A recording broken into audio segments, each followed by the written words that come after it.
Yahuwah Ba'Shem Yahushai Ba'Shem B'Kamadan. Double honors to the apostles and elders of Great Millstone. Peace and salutations to the 144,000, the rest of the elect, unto you say Shalom. Coming to you back with another Friday evening camp down here in Dallas, in America, Babylon the Great, telling our people, the so-called Negroes, Latinos, and Native Americans, which are the true Israelites of the scriptures that the Bible speaks of. Warning our people of what's about to come. The incoming doom and gloom. We're not here to preach about prosperity doctrine like these Christian churches and these other Israelite camps. No, we're here to tell you about what's about to come upon the planet Earth, which is ultimately great judgment, especially here in America, Babylon the Great, because of all the wickedness that goes around, especially here in America, because America is the mother of all harlots. So this place that we call America has a great judgment because of all the wickedness that is done to the so-called Negroes, Latinos, and Native Americans, all the bloodshedding that is done to the Israelites, and that's why we see America collapsing. Just like during the time of Egypt, of ancient Egypt, when it was getting plagued by all these different plagues, the farms were failing, the crops, the waters were getting poisoned, the economy was tanking. And it's the same thing today in this modern day Egypt, the spiritual Egypt known as America. It's just like Yahweh Ba'Shem Shai made Egypt collapse, and all the past empires, it's going to be the same thing to America. That's why we see all these mass layoffs, government shutdown, the longest government shutdown in history. I think we're like at day 37. In Lord's will, it doesn't come back. It doesn't get the government doesn't get turned back on, for lack of better words, because that only means that the destruction of America is closer. Because what Esau Edom is doing, he's purposely collapsing his system so he can bring in his new digital system that's going to be spearheaded by the MOTP, the Charagma, which is a microtheia. That's why we see America's collapsing and it's not being healed, because it's all being done purposely. But majority of the people up on the planet Earth, they may see it, they may think that it's just another 2008, that it's just going to come and go. But no, ultimately, this is the end of this empire. This is the end of America. This Ezekiel chapter 7. Now I'm going to get verse 5 and 6. Now I'm going to get verse 25 for you. It says, "Thus saith the Lord, Yahweh Ba'Shem Yahushai, and evil, and only evil, behold, is come. An end is come. The end is come. It watcheth for thee, behold, it is come." Got it. That's going into the end of America. America isn't going to be here forever, like a lot of these people believe, especially our people, the so-called Negroes, Latinos, and Native Americans, because you even have these Edomites that see the end coming, and they're preparing carnally, doomsday prepping. But what are our people doing? Playing around in that spirit of mirth. Instead of turning back to Yahweh Ba'Shem Yahushai, they're asking the so-called white man Esau Edom to turn them food stamps back on. Instead of relying of their true power, which is Yahweh Ba'Shem Yahushai. No, they rather trust in the so-called white man. They rather trust in oppression. And where has it gotten our people? Completely destroyed, completely void of who they are. So the majority of our people are just going to have to get put to death because they're not meant to get it. They're meant to continue in their folly, continue to be in the house of mirth. So the majority of our people, they're not going to make it. They're just going to have to get put to death because they refuse to acknowledge who their power is. They refuse that ultimately is Yahweh Ba'Shem Yahushai doing all this upon the planet Earth, because of the Lord is visiting the earth because of all the wickedness that goes on. And it's only going to ramp up more and more. It's not going to die down. Oh, yeah. Now, originally, that chapter is going into the judgment on Israel. They went into the Babylonian captivity, but guess what? Our people are joined to Babylon the Great, and the Lord is going to bring another tribulation onto the nation of Israel, man, like never before seen on the planet Earth. Now, when you jump down, this for you, bro. This Ezekiel 7 and 25. "Destruction cometh, and they shall seek peace, and there shall be none." So it ain't gonna be no peace, man. Everybody's trying to have America be revived and be healed. Babylon the Great get to turn the food stamps back on, for it to go back to that prosperous state. See, oh yeah, America gonna fix the economy. No, it's not gonna be fixed, man. The way they're gonna fix it is by pushing that MC Hammer, that Revelation 13 and 16, man. See that put that chip inside your hand or your forehead, man. That digital currency. That's the way they're gonna try and fix it. And that's not in you people's best interest. That's only gonna benefit the top elite and those top banking families, man. So it's the Babylon the Greater America is not going to be healed, man. Like the brother's going into. No, that's it. Yeah. Yep. That's it. Yeah. This is Isaiah chapter 31 and verse 1. It says, woe to them that go down to Egypt for help and stay on horses and trust in chariots because they are many, and horsemen because they are very strong, but they look not unto the Holy One of Israel, neither seek Yahweh. Down in that word woe, going into destruction, which majority of our people are going to be destroyed because they refuse to go back to Yahweh Bashem Al Shire and repent. They rather keep trusting in oppression. They rather keep trusting in Esau, Edom, the so-called white man. You know, they rather uh, have the food stamps turned back on. You know, the welfare checks keep being sent out. You know, really, a lot of Jay is hoping for another stimulus check, not knowing what that's doing to the economy. That's only making the economy worse. But, you know, it's all planned out because Yahweh Bashem Shai wants the wicked of our people to go down to Esau even for help. Just like they did 5 years ago, you know, when he was offering the jump shot, you know, the JAB, you know, and what did our people do? They trusted in Esau Edom, they trusted in Egypt because they looked at how so-called great that America is. You know, they trusted in the so-called science, you know, and it's going to be the same thing when that MOTB gets made presented because of how bad the economy is going to be. You know, the economy is going to collapse. There's not going to be any jobs. You know, Esau Edom's going to offer that UBI, that universal basic income. But the only way to get it, you're going to have to take that MOTB. And that's what the majority of our people are going to do. They're going to go down to Egypt and trust in Esau Edom. They're going to trust in the so-called white man and oppression because they're so used to it. They don't know nothing else. They don't know who their true power is. You know, instead of repenting and turning back to Yahweh Bashem Al Shai, they'd rather continue to trust in oppression. Yeah, I'm gonna jump down to verse 3, man. It says, now the Egyptians are, well, my bad, Isaiah chapter 30 and verse 3, 31 and verse 3. It says, now the Egyptians are men and not the Most High, and their horses flesh and not spirit. When Yahweh shall stretch out his hand, both he that helpeth shall fall, and he that is hoping shall fall down, and they all shall fail together. If you got it, or you good? All right. Yeah, because, you know, in other words, you know how you was going into how Jake is trusting in Egypt, ultimately not realizing that they're nothing but mere men, mortals, man, right? Trusting in Esau and the one of all things, not realizing that Yahweh Bashem Shah is in control of all that, right? Ultimately, let you know that it's going to be to their detriment for ultimately trusting in this devil because this devil's going to fall, right? And guess what? They're going to be along, well, 2/3 of the nation of Israel is going to be along with them, trying to help them. And guess what? They're going to fall as well. He that helping and he that hoping, they both shall fall together, right? So with Jake's trying to stick along Esau's side, even though being screwed over, they still going to stick with Esau because they don't know nothing else, like you said, right? It's going to ultimately, you know, fuck them over completely. That's all I have to say.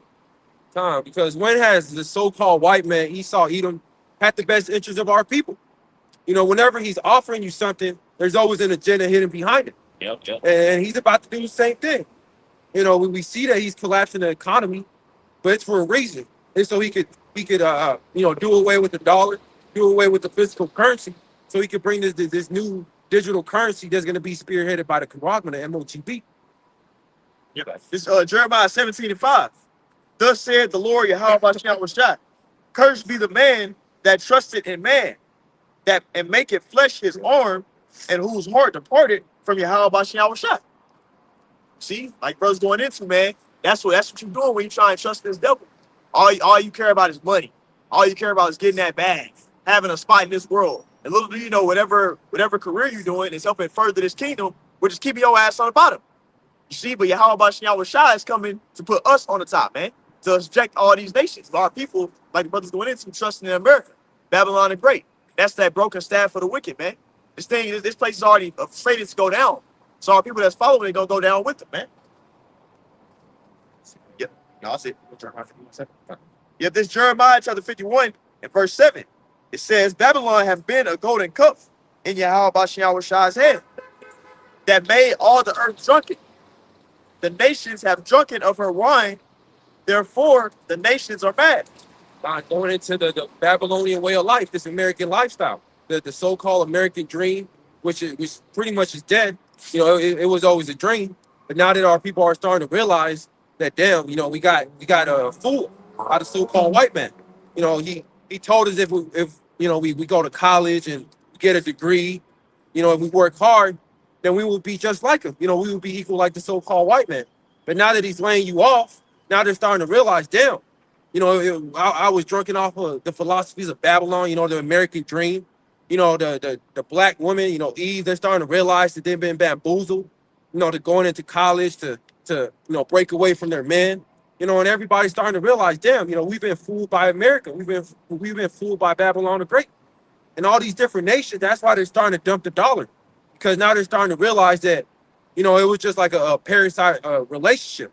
America was just, taking, and not really giving nothing back. And now the countries are like, man, to hell with that. We're gonna form our own currency. That's why you have BRICS, because all these countries, they're done dealing with the American dollar. That's why they're gonna dump all the debt, all the dollars back into America. And what is that going to lead to? That's going to lead to hyperinflation. That's going to lead to famine. That's going to lead to civil war, because that's what it takes for these people to finally get into that uprising spirit when their food gets taken away. That's why a couple of weeks ago, you had people talking about, we're going to storm these stores. We're going to, go into these grocery stores and just take the carts full of food, because ultimately America's collapsing it, but it's all done by design. This Jeremiah 51 and verse 8, it says, Babylon is suddenly fallen and destroyed. Howl for her. Take balm for her pain. If so be, she may be healed. And America's not going to be healed. It's going to be destroyed. But first, it's going to get plagued by all these different pestilences, famines, the sword. You're going to have a Civil War 2.0, race wars, which that's already been. We're basically at the beginning stages of it. We're at the beginning stages of World War III, Jacob's Trouble. And what is all that going to lead to? That's going to lead to the thermonuclear destruction of America. That's the end that America has. Not another damn 1,000 years of so-called American lifestyle, going to work 9 to 5, paying taxes, having to be stuck in traffic. That's about to be done away with. And people are going to be like, damn, is this it? Is this all we have to look forward to? But ultimately, for our people, the kingdom of heaven is next. But to the rest of these heathens, these Babylonians, this is pretty much as good as it gets for America. That's why a lot of them are mourning, especially these Edomites, these so-called white people, because they know deep in their spirit this is as good as it gets for them. Yeah, and all that so-called healing that the brother's going into, that they're going to use, it's going to make it to where you stripped of all your so-called quote-unquote rights that y'all try and fight for, man.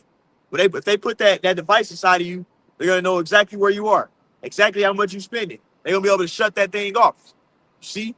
They're gonna have complete control and access over you, where you at, and what you doing, man. All right? And that's the type of society we live in. These niggas want to create a fucking dystopian society where they got full governance over everybody and everything like the Most High. You see? And that, if you're fighting for that, that's not nothing to fight for, man. Our people finna really soon find out. This Babylon It is Babylon. It is. This Jeremiah 51 and verse 9. It says, we would have healed Babylon, but she is not healed. Forsake her, and let us go everyone in his own country.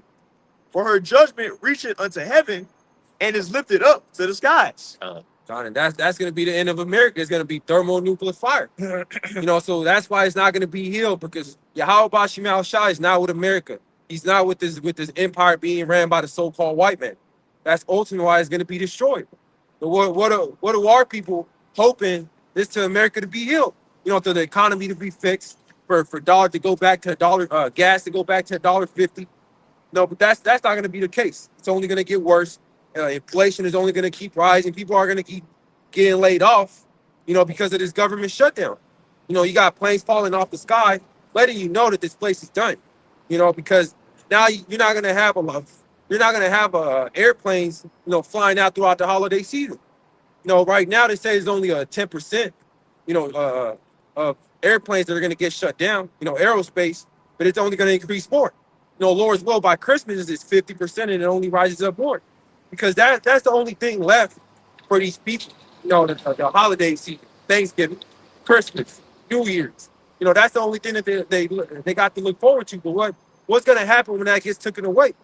People are going to start revolting. They're going to be like, damn, I can't even celebrate Christmas no more. I can't even celebrate New Year's. But that's letting you know that Yahweh Shema Shai is also taking the mirth out of this place because it's done. It's finished. Here's one. This is Jeremiah 51, and I'm gonna get verse 10. If I could add real quick, because you're in Jeremiah 51, Jeremiah 50, it starts off speaking about Merodach is confounded, Baal is broken. Merodach, is one of the chief deities, in Babylon, which is, Marduk, but that's ultimately what Christmas goes back to, Marduk, Merodach, but what you just made mention about, with people looking forward to Christmas and like it ain't the same. The Lord took that spirit out the earth. Well, that all comes by this ministry, man. 2 Corinthians, the 10th chapter says for our weapons are not carnal, but mighty through the Most High, pulling down strongholds. So ultimately, this whole Edomite spirit, this Babylonian spirit, all the gods and everything that's associated and attached with it, it's all being brought to naught. It's all being broken to pieces by this word. So Merodach and Baal is confounded. You got it. Yeah, because you even have Americans that are talking about boycotting Thanksgiving and Christmas. Yep. Because of the government shutdown, because they're not getting their food stamps.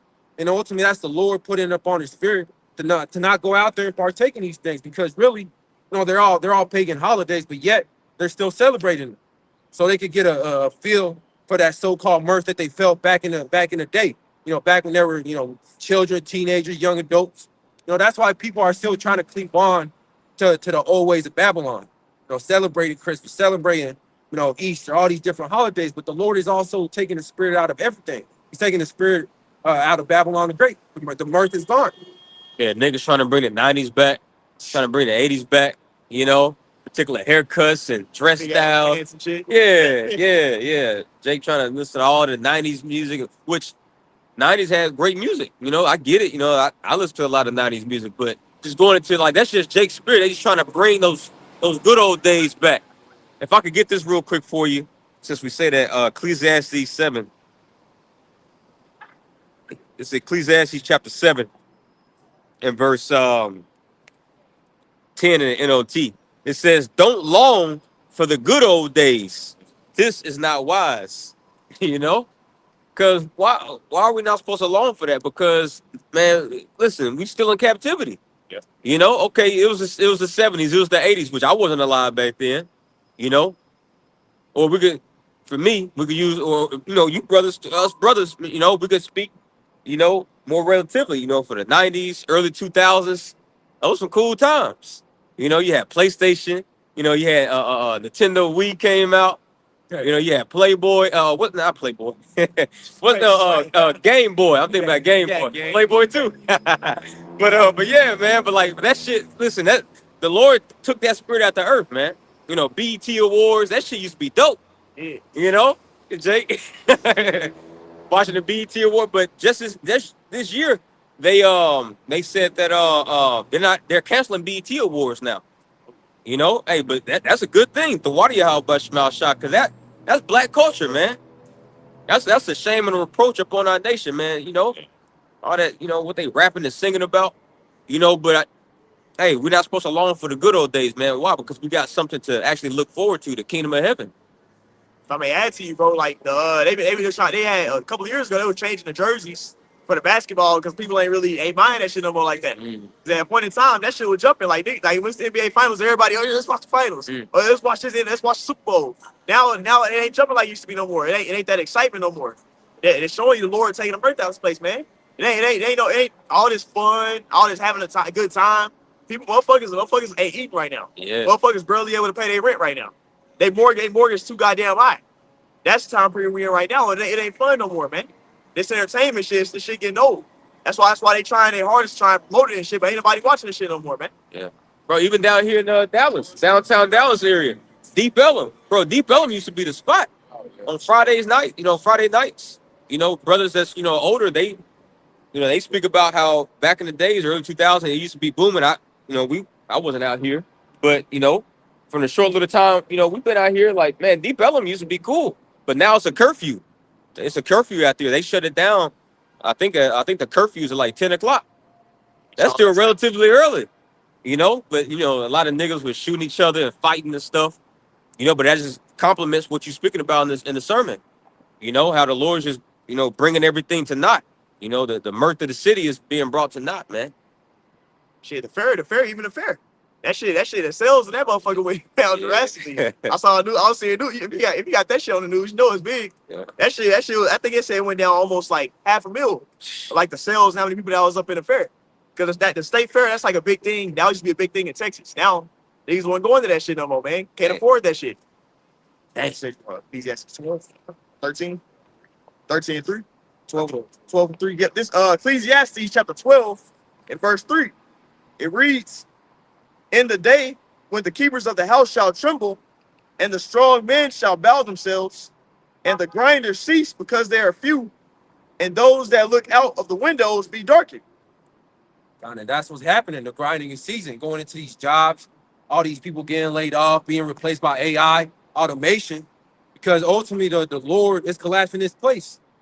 And yeah, it may be the so-called white man that's behind it, but really is Yahweh Shemel Shai controlling the minds of these wicked elite to crash this system. Yeah. Because Esau Edom know that he has a short time. He's seeing all these chariots upon the sky. You know, the AI-3, the Atlas that is supposed to be here in December. You know, so Esau Edom, he's seeing a lot of things. That's why he's trying to get it up and running ASAP, because he don't have as long as he thinks that he has. You know, he had the 2030 agenda, and now he brought it to 2025 because he's seeing all these things. That's why he's trying to speed up the collapse of Babylon the Great. And you see all these people, you know, languishing, mourning, you know, because they don't see the same future that they did 10, 20 years ago, you know, going into looking out the windows and they're darkened because the optimism of Babylon the Great, you know, is being wiped out. You know, that's why all these people are mourning, because back in the day, you know, you could, you know, go to college, you know, get a job. You know, you were able to get a job right out of college. You know, now you got people with master's degrees, PhDs, that are no longer able to get jobs. You know, people with 30 years experience that aren't even able to get a job at McDonald's. You know, that's letting you know what times we're in. Ultimately, we're at the collapse of this empire of Babylon the Great. And a lot of these jobs, like employees, the most expensive thing. So jobs trying to cut down on that shit. They can't afford y'all no more, man. That's why they brought a lot of these migrants over here. They can pay them fucking pennies like shit, and they'll work way harder than a lot of these people in America. So that's another reason why a lot of people getting replaced. See, these foreigners coming over there working their ass off, going crazy, making $20 an hour. They put numbers up, man. And that's been happening for years, man. Like brothers going into. But all this stuff is showing a decline in this place. Yeah. This Ecclesiastes 12 and 4. And the doors shall be shut in the streets when the sound of grinding is low, and he shall rise up at the voice of the bird, and all the daughters of music shall be brought low. Yeah, that's what's happening. And you have all these different businesses, restaurants, music venues being shut down because people don't have that expendable income, you know, that extra income left over at the end of the month. They'll go out like they used to. You know, so now that's why you have all these different restaurants talking about that, you know, nobody's going. So they're having to shut down, they're having to close down. Denny's closing all their restaurants. Yeah. Which nobody was talking. Brothers was talking last night. Nobody really went there anyway. Yeah, They were trash. That is good. Waffle House, a lot of their stores, a lot of their restaurants are closing. You know, it's just a lot of places in general. You know, Yeah. GM, Ford, you know, Nissan. GM is laying off thousands, man. I know a few people out here in the Arlington area, you know, because, you know, they got a GM plant out here in DFW. I know a few people that's, you know, just about to get laid off or did get laid off. Even with the shutdown, a lot of people that's in government jobs ain't getting paid right now. They still not getting paid. Like, you know, my woman, her best friend, she waited fucking Tokyo and ain't been getting paid. I got a girl cousin that she in the military, she in the Air Force. She ain't been getting paid, man. Hey. And it's not gonna change until they sign on something for the government to come back on. So a lot of motherfuckers being affected right now, man. And then Trump is saying that you're not guaranteed, like federal workers that's got laid off, they're not guaranteed to get back pay. Even though in his previous administration, he signed a law to where, or it signed some type of, he signed something. This is all witchcraft, bro. We signed this, we signed that. But anyway, according to them, according to him, he signed something in his last administration to where they promised there would be back pay if, federal workers were to be furloughed. But now we're in 2025, federal workers are furloughed, and now they're not, and now he's not promising that. That's why scripture says having confidence in an unfaithful man in times of trouble is like chewing with a broken tooth or walking with a foot out of joint, man. It's gonna hurt like hell. But at the end of the day, man, hey, we just in them times. I remember Elder Yatazak said it, to his brothers. Hey, he's like, hey, brothers, yeah, we in Babylon the Great is fallen, but we in this bitch. It's fallen, but we in it, meaning what? We're gonna feel the effects of it. But what is our disposition of spirit to be like? Are we supposed to, oh my God? No, man, this is what we've been praying for. We've been, hey, Acts 14:22, through much tribulation shall we enter to the kingdom. So we're feeling the squeeze tighter, it's getting tighter and tighter, but what you gonna do? Are you still gonna trust in Yahweh Bashmal Shah? He's honoring our prayers and our curses, man, that we put up on this place. Well, that's the spirit you say that, bro. Because like we see past this place. Yes. We looking at the bigger picture. So it's like a chick. If your mind says like this is temporary shit, you ain't gonna be mad shit. You know, ask you, I'm like whatever. That's how we looking at Babylon the Great. We looking at these things. All these possessions we got, our job, some of our women, our families, a lot of these things we expecting them to leave. It'll be cool if they stay, but we expecting them to leave. And we know that it's temporary. So that's why we're not in that spirit of like, oh, y'all through when we lose stuff, because the Lord told us it's gonna happen. I got this for you. God, this is Revelation chapter 2. Revelation chapter 2 and verse 10. It says, fear none of those things which thou shalt suffer. Behold, the devil shall cast some of you into prison, that ye may be tried, and ye shall have tribulation 10 days. Be thou faithful unto death, and I will give thee a crown of life. So in other words, man, we have been warned of these things that we are going to have to suffer. We are going to, going to have to deal with the shit in Babylon. Because as the brother said, man, we in Babylon, right? Gas prices going up, food going up. Guess what? We're feeling that. You got job losses. There's some brothers that are feeling that too. Yep. So, but Lord told us to fear none of those things ultimately. Why? Because the difference between everybody else is that we have the Lord, they don't. Right. Right, as it says in Jeremiah 17 chapter, it goes into like, blessed is he that trusts in the Lord and who hope that he is, man. For he's like a tree that's planted along along the water. So we're blessed to have this wisdom and knowledge and understanding because we got something we can rely on. We have hope. But for everybody else, they ain't got no hope, man. They lost, man. So don't fear none of those things that you will suffer, because Lord, he knows what we need, and he gonna take care of his elect. Isaiah the 65, chapter 65, verse 13, 14, 15, around that area. My servant shall eat, but ye shall be hungry. So the Lord constantly reminds you of like, you ain't got nothing to worry about, man. If you fear me, you ain't got nothing to worry about. That's why I said, fear of the Lord brings strong confidence, which is strong faith, firm faith. Yeah, strong faith. So if you're fearing the Lord like you're supposed to, doing what's asked of you, then you good. You good. That's like you got. I got this. This Psalms 34:19. You got it, bro. Many are the afflictions of the righteous, but Yahweh Bashal Shai delivered him out of them all. Yeah. So we may have, or we're in the same predicament, of the economy collapsing and failing. Brothers, certain brothers getting laid off. Brothers' hours getting cut. Inflation at an all-time high. But Yahweh Bashal Shai is going to keep those who are going to put his trust and faith in him. While the rest of the world is putting their trust in America and Babylon the Great in a failing economy, the elect, they're going to be putting their trust and faith in Yahweh Bashal Shai. Because, that's why the scriptures say, they're written, or roughly paraphrasing, when were the righteous forsaken and seed and bread? I got you. That's Psalms 37. I'll get it for you, bro. Yeah, because the righteous, they've always been in all these past captivities, under the Egyptians, the Assyrians, the Babylonians, the Greeks, the Romans. But Yahweh Bashal Shai always kept that remnant, from the rest of the calamities that were taking place.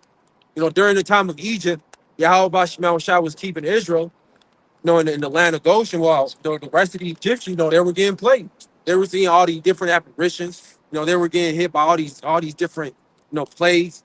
But Yahweh Shemel Shai kept the nation of Israel, and that's going to be the same thing today. Yahweh Shemel Shai is going to keep his elect, from all these different calamities. Yeah, we're going to be in the midst of it, but really, this is for the wicked of our people and for these heathens. Yeah. That's where you talk.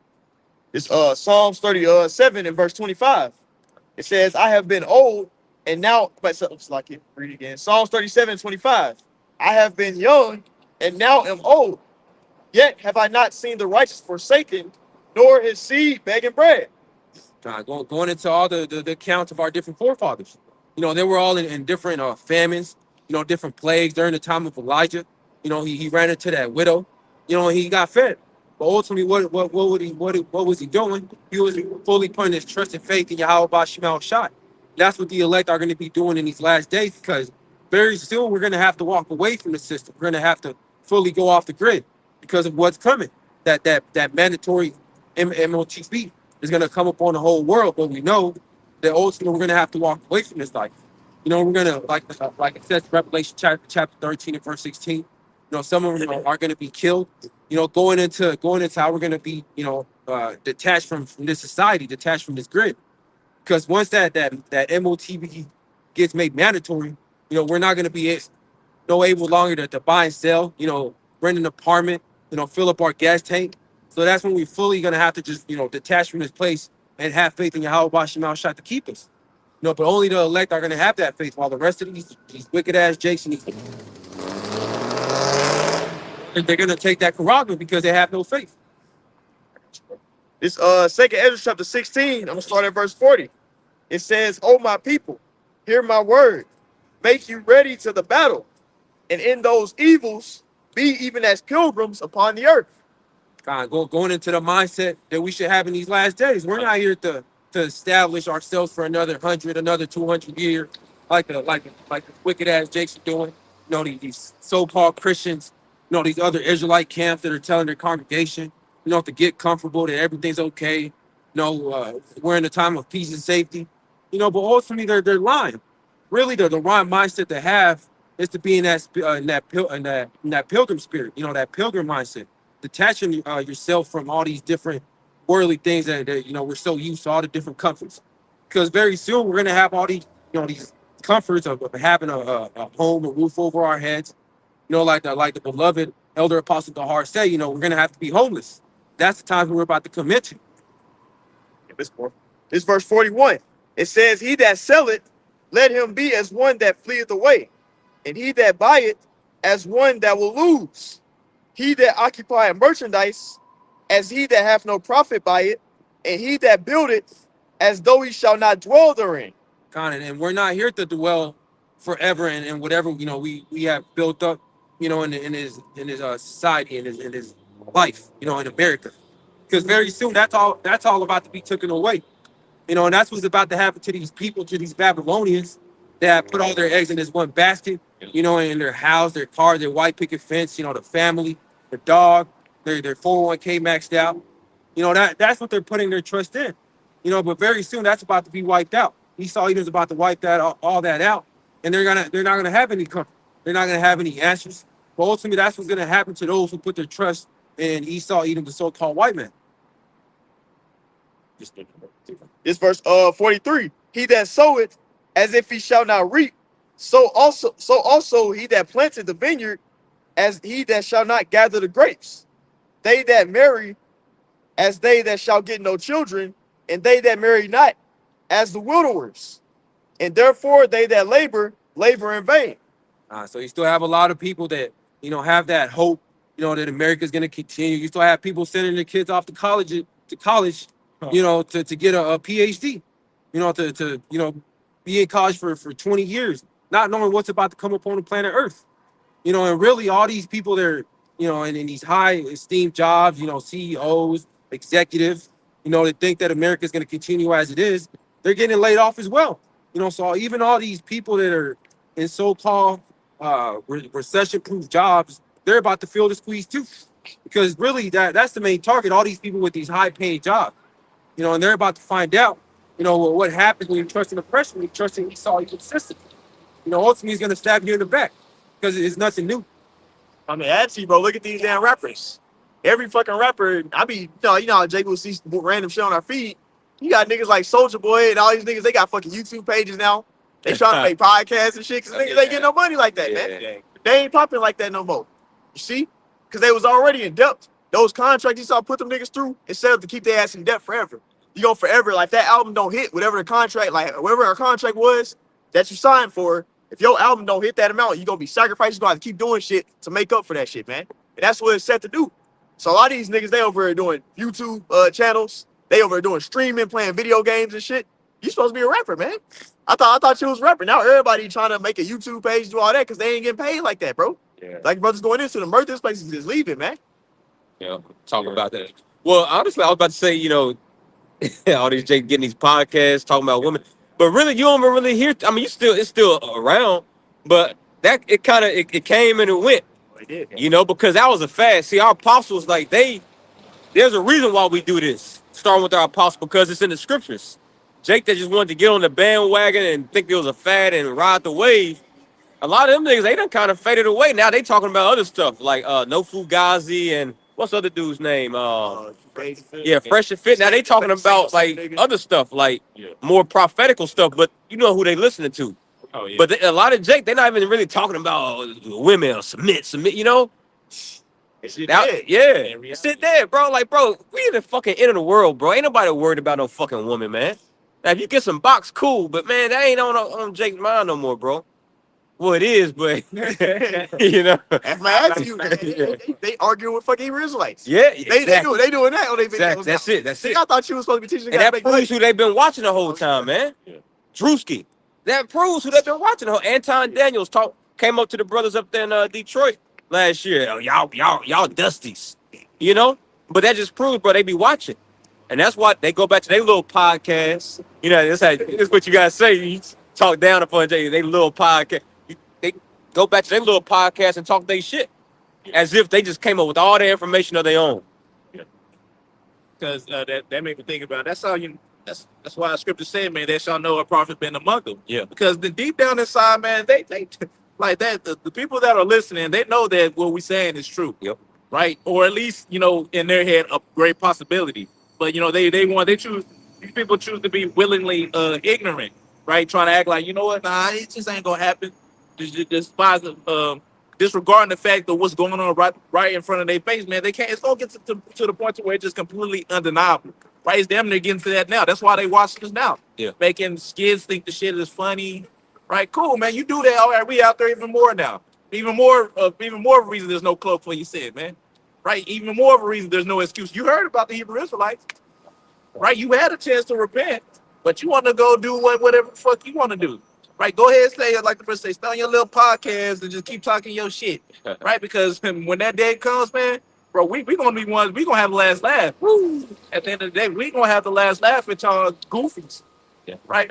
We gonna see what gays you be like, that's that nigga that don't talk shit. Get them all by a bear or some shit. Yep. Right? Whoever else, that did, the men of the Lord wrong, man. We gonna see that shit. The Lord gonna put his spirit on us to laugh at you. Well, look at Polite. We laughing now. That nigga up there in the prison house, underneath the prison house, folding Big Earl's drawers. Being real polite. Yeah, real polite. Oh shit. This Proverbs 19 and verse 29. You got it, bro. Judgments are prepared for scorners and stripes for the back of fools. Going to these scoffers and mockers. Just like Drewski, what he did last week. What happened to Mike Epps and his partner? One of them got put to death. And Mike Epps apologized. So what do you think's about to happen to Drewski? And all these scoffers and mockers that keep talking shit, thinking that all the idle words that they're speaking are going to be accounted for. Yahweh Shemal Shai is just having the angels recording all the shit that they're doing. All the shit talking, all the scoffing and mocking. So whenever the Lord does come down upon them with that judgment, they're going to remember, like, damn, they said that this was going to happen. Because a lot of brothers, they're saying that, Drew's is going to have a heart attack. And that just might be the case. Look at him. He about to be Fruski. Got this for you. Yeah, this Proverbs 15 and verse 3. It says, the eyes of Yahweh Shai are in every place, beholding the evil and the good. Mm. It's like the brothers going into these dudes talking shit. The Lord put in their spirit for that shit, man. Just like the Lord put it in a homeless person's spirit to come over here jumping around, fucking with the signs, talking shit. The brothers doing all that shit. The Lord wants that to happen because He want to kill them. Yeah. That's the reality. A lot of these people out here in Texas, the Dallas camp is a big camp. We got brothers that's over there. We got the elders over here. The Lord wants these niggas to hear this word so He can kill them later. Yeah. That's the truth, man. The Lord want to kill the majority of these people. He don't want them to get it. See? And that's the reality. The Lord put in their spirit to scoff and scorn and do and talk shit because He want to kill them, man. And that's the reality. The Lord want to do a lot of killing. That's what we're gonna soon see in these times, man. I got this for you too. This 2 Corinthians chapter 4 and verse 3 and 4. Yeah, you got it, bro. But if our gospel be hid, it is hid to them that are lost. And that's the majority of our people, the 2/3 of the wicked of the nation of Israel, the so-called Negroes, Latinos, and Native Americans, because they look at what we're doing and then they're like, damn, that's of no importance. Y'all just out there looking crazy, bugged out with dresses on, shower curtains. That's what our people see it as, not knowing that this is the beginning, of a legacy of Yahweh Shemal Shai establishing the kingdom on the planet Earth. The majority of our people don't see that because it looks foolish to them. It's supposed to look foolish because, like the scripture says, it's supposed to confound the wise of this world, with this wisdom. That's why it's only meant for the elect. It's not supposed to be meant for the whole nation of Israel, yet alone for the whole world. Because majority of our people, they're not meant to receive it. They're supposed to keep talking shit, keep mocking, keep scoffing, so they get put to death. Because Yahweh Shemal Shai didn't open up their minds and ears, spiritually to receive it. Yeah, we crazy, but just last week, yeah, motherfuckers with a fucking Flintstone costume on, got a big ass fucking wig on his head. We the ones that look crazy. Yeah, all right, nigga. And then you even got guys, you got these freaking Fruit Loops. They wearing dresses, painting their fucking nails. You know what I'm saying? Got fake ass hair, but we look crazy. Okay, that's yeah. We'll take that all day. And guess what? The Most High looking at y'all, and y'all talking that shit. It is gonna be your judgment later, man. Yep. It's verse 4 for you, bro. This 2 Corinthians 4 and 4. In whom the power of this world have blinded the minds of them which believe not, lest the light of the glorious gospel of Yahweh Shai, who is the image of the Heavenly Father, should shine upon them. Yeah, so the God of this world, Satan and his spiritual, physical counterpart, Esau, Edom, the so-called white man. He's blinded majority of our people, with black culture, the American dream, the Babylonian wine, Snap. feminism, welfare, Section 8, 9 to 5s, the BET, MTV. So majority of our people, they've been blinded by Satan because Yahweh Shemal Shai didn't want them to receive the truth. That's why majority of our people are just going to have to get put to death. It don't matter how many times you tell them, your family members, friends that you had in the world, your co-workers.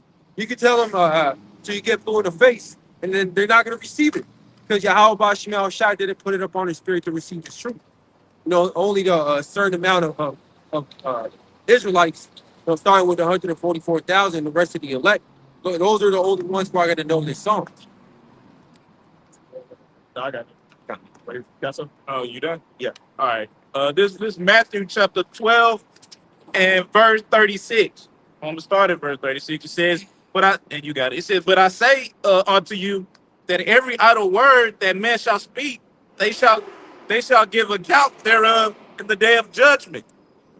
You got it, bro. God, going into how Yahweh Shemal Shai is having these angels write everything down, and that these scoffers and mockers are talking. All the shit talking that they're doing, starting with all these other Israelite camps and know better, but yet they're talking down on the apostles and elders. They're talking down on certain men of the Bible. The Apostle Paul, John the Baptist. Yahweh Shemal Shai is writing all that down. He's not gonna let all these jakes, go unpunished. In their mindset, they think because they're keeping on, they keep doing it. And Yahweh Shemal Shai hasn't judged them yet. In their mindset, they have to keep getting away with it. I'm talking shit.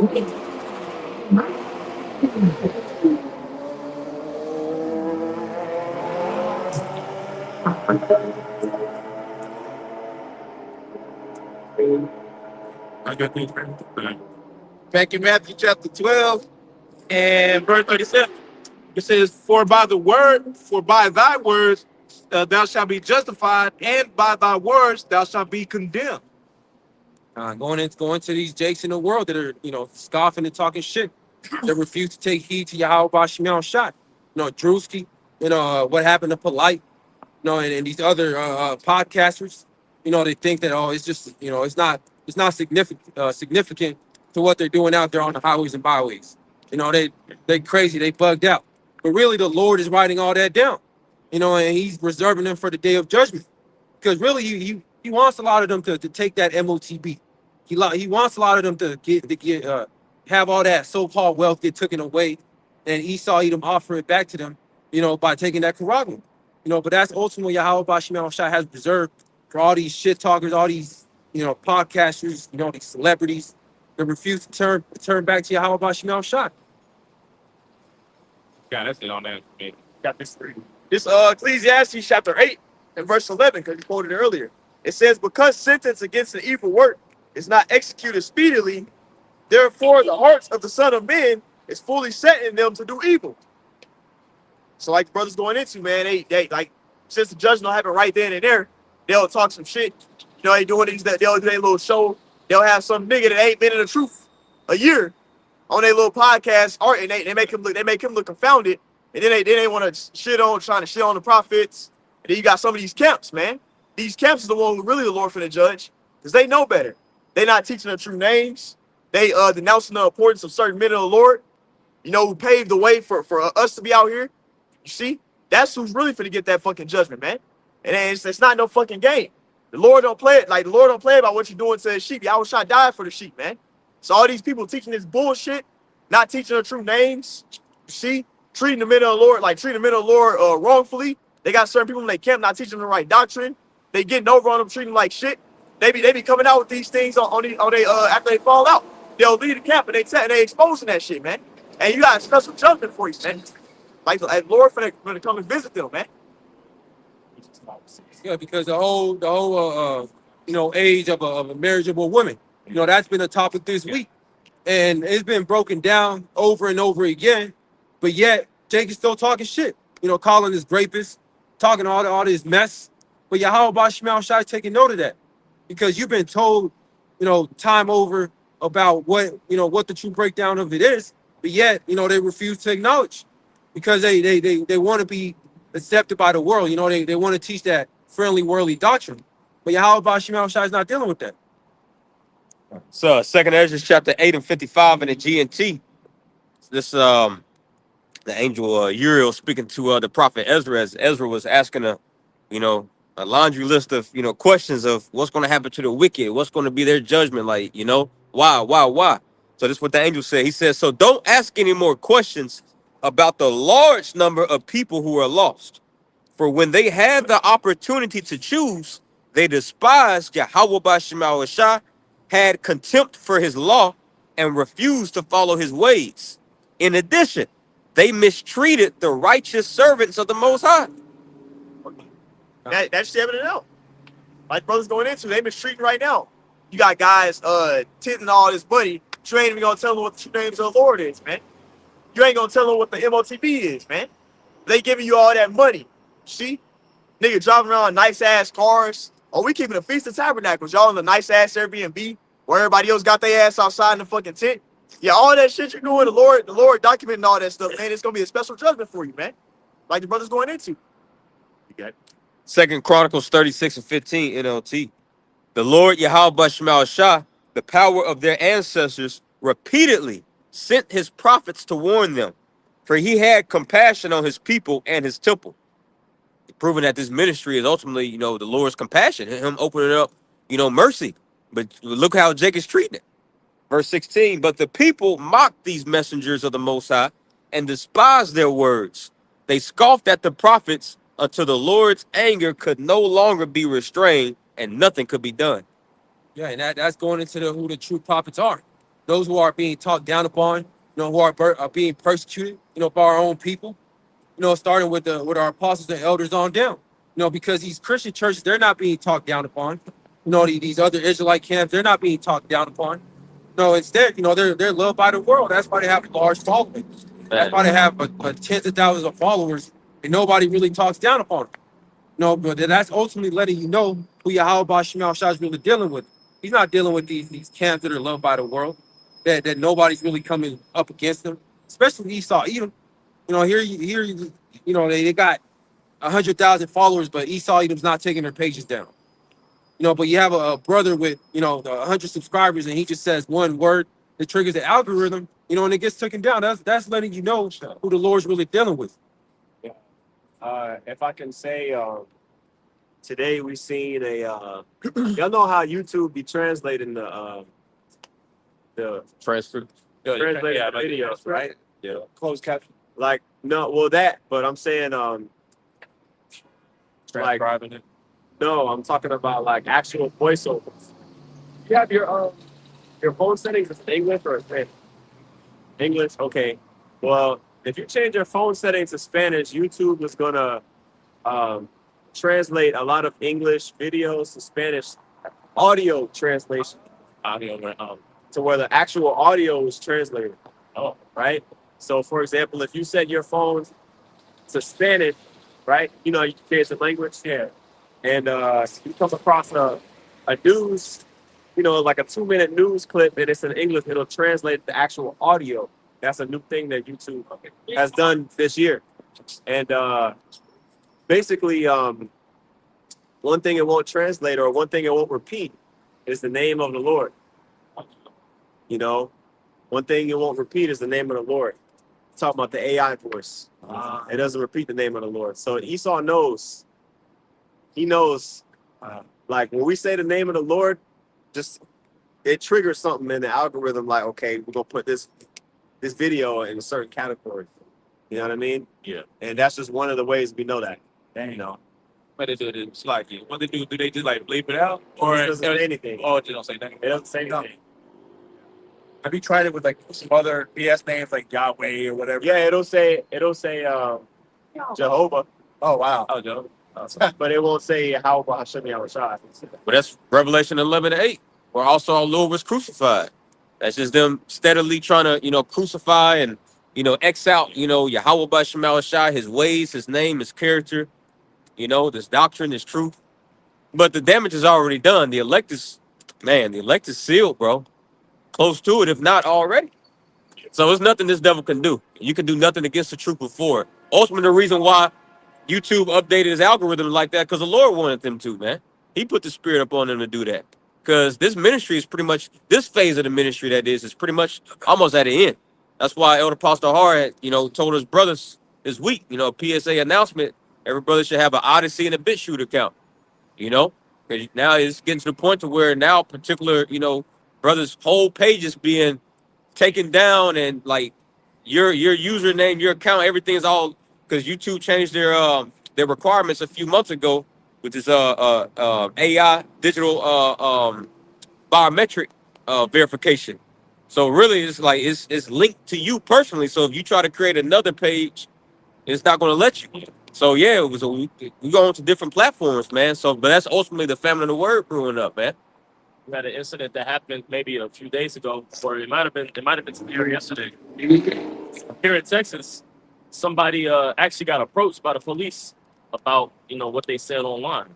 So and it's of course small hat rhetoric, anti-small hat rhetoric is why they approached them. So here in Texas, so you see things like that. And they didn't get taken into custody or anything like that, but they just came to their house and said, "We seen what you was posting online. We want to check things out, make sure you was harmless." And he told them pretty much get off their property. He didn't have a search warrant. So, but just showing you that we in the system, they're tracking things, but it's gonna cause us to be approached at the end of the day. It's gonna cause family of the word. Shit, if I'm not mistaken, then something similar like that happened. Well, not they didn't get approached, but like with the Cybertruck situation, I'm pretty sure brothers are aware about it. Basically, how somebody Cybertruck basically shut off basically in the middle of the highway because of something that they said like online that was like against what they wanted. Yeah. Yep. So I was like, damn. So they coming for if you got an electrical car, I'm pretty sure it's probably gonna happen to Tesla too. Well, no, that's part of Tesla, but it was still just Cybertruck specifically. So that Esau, he really cracking down on like freedom of speech.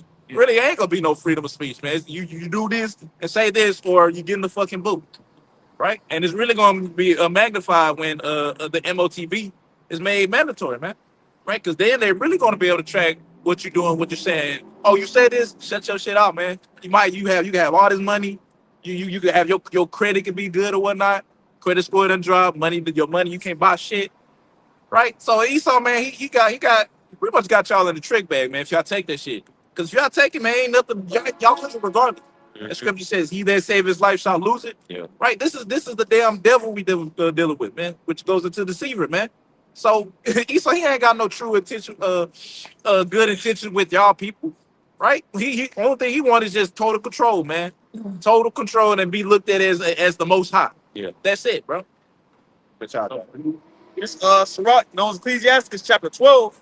I'm gonna start at verse 10. It says, "Never trust thine enemy, for like as iron rusted, so is his wickedness." Right. And never trusting your enemy. You got to know who your enemy is. Majority of our people don't know who their true enemy is. Their number one adversary, the so-called white man Esau Edom. Because a lot of our people still have that mindset that, Esau Edom has my best interests. Maybe he's not gonna, fuck me over this time. Knowing damn well he's been fucking you over since he came over here to America. So he's not going to change. He's not meant to change because a lot of our people are hoping that the so-called white man is going to change his ways. But the scripture says otherwise. Can a leper change his spots?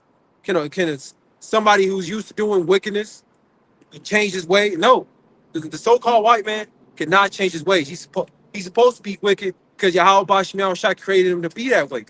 And knowing that, now we know to not trust him. We know to not trust in his science. We know to not trust in his system. And then we know damn well not to trust in his charagma that he's about to implement upon planet Earth. But majority of the Earth, they're gonna trust in that MOTB because they don't know who their enemy is.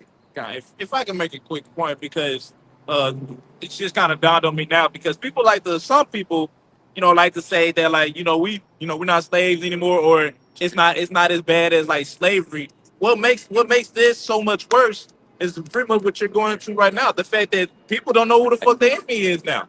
Right back then, at least when hardcore slavery, at least you knew who your enemy was. Nowadays, we live in a time to where people think the enemy's a damn friend, right? And as the brothers you was going to Sirach 12. So as the brother was going into, or I think it was going to a Sirach 12, never trust thy enemy, for was his wicked. Yeah, matter of fact, I'm just getting it real quick.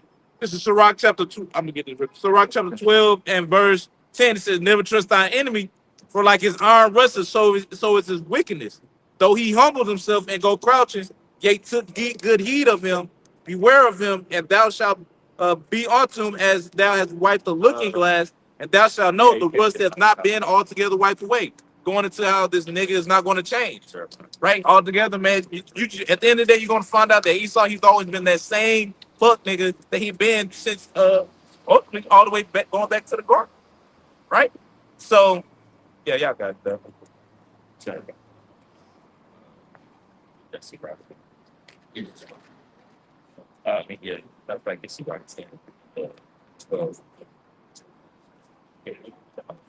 Malachi 4:1. It says, "For behold, the day cometh that shall burn as an oven, and all the proud, yea, and all that do wickedly shall be stubble, and the day that cometh shall burn them up."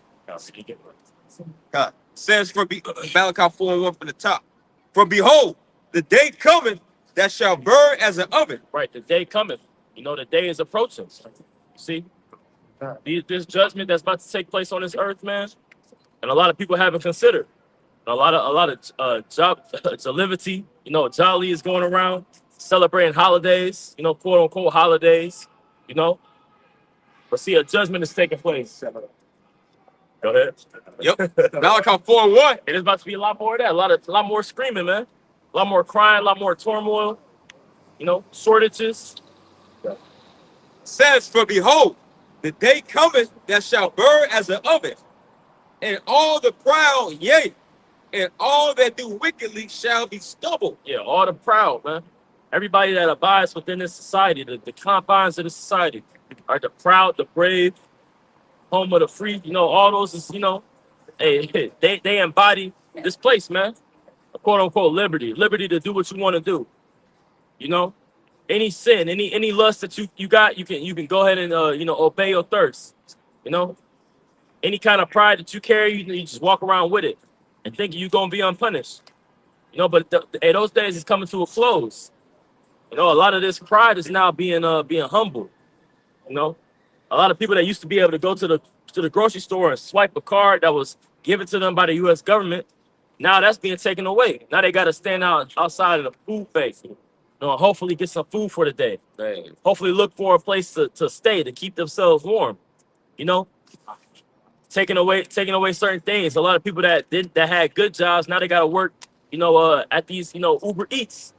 You know, or try to fight their way up at a busting down tables, cleaning dishes. You know, if they could get that. But see, it's gonna climax into that final judgment. But we seeing the small taking away of people's pride right now, being humble. You know, Yep. Malachi 4:1. For behold, the day cometh that shall burn as an oven, and all the proud, yea, and all that do wickedly shall be stubble.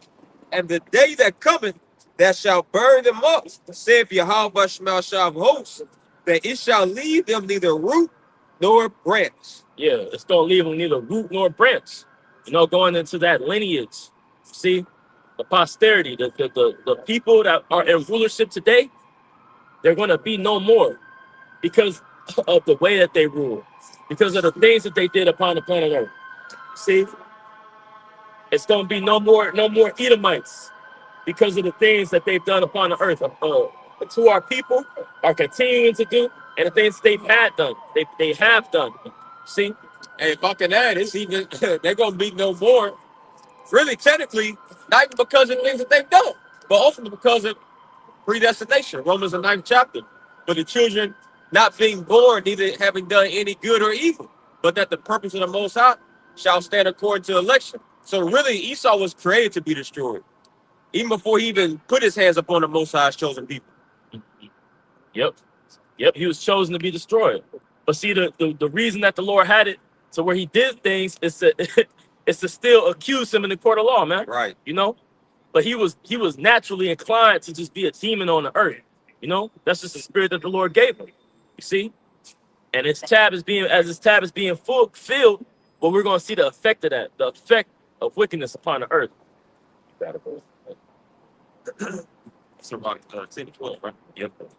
This is Sirach chapter 10 and verse 12. The beginning of pride is when one departed from the Most High. Yep. And you see, a lot of our people are holding on to that proud-like nature by holding on to what Esau Edom has taught them, by likening themselves as forgetting their maker. All right, not coming back to the remembrance of these scriptures, not coming back into this calling. See, that's that separation that they have from Yahweh Bashem Yahweh Shah. Sirach 10 and verse 12 again. The beginning of pride is when one departed from the Most High, and his heart is turned away from its maker. Verse 13. For pride is the beginning of sin. He that hath it shall pour out abomination. Yeah, he that hath it shall pour out abominations. See, for instance, the LGBT people, man. Yeah, you know, but they're pouring out abominations. You know, a lot of these people that have that call themselves American, that associate themselves with the ways of this world, associate themselves with the ways of this lifestyle, they're finding out that it's a death style, man. And they're pouring out abominations. It's being shown. You see?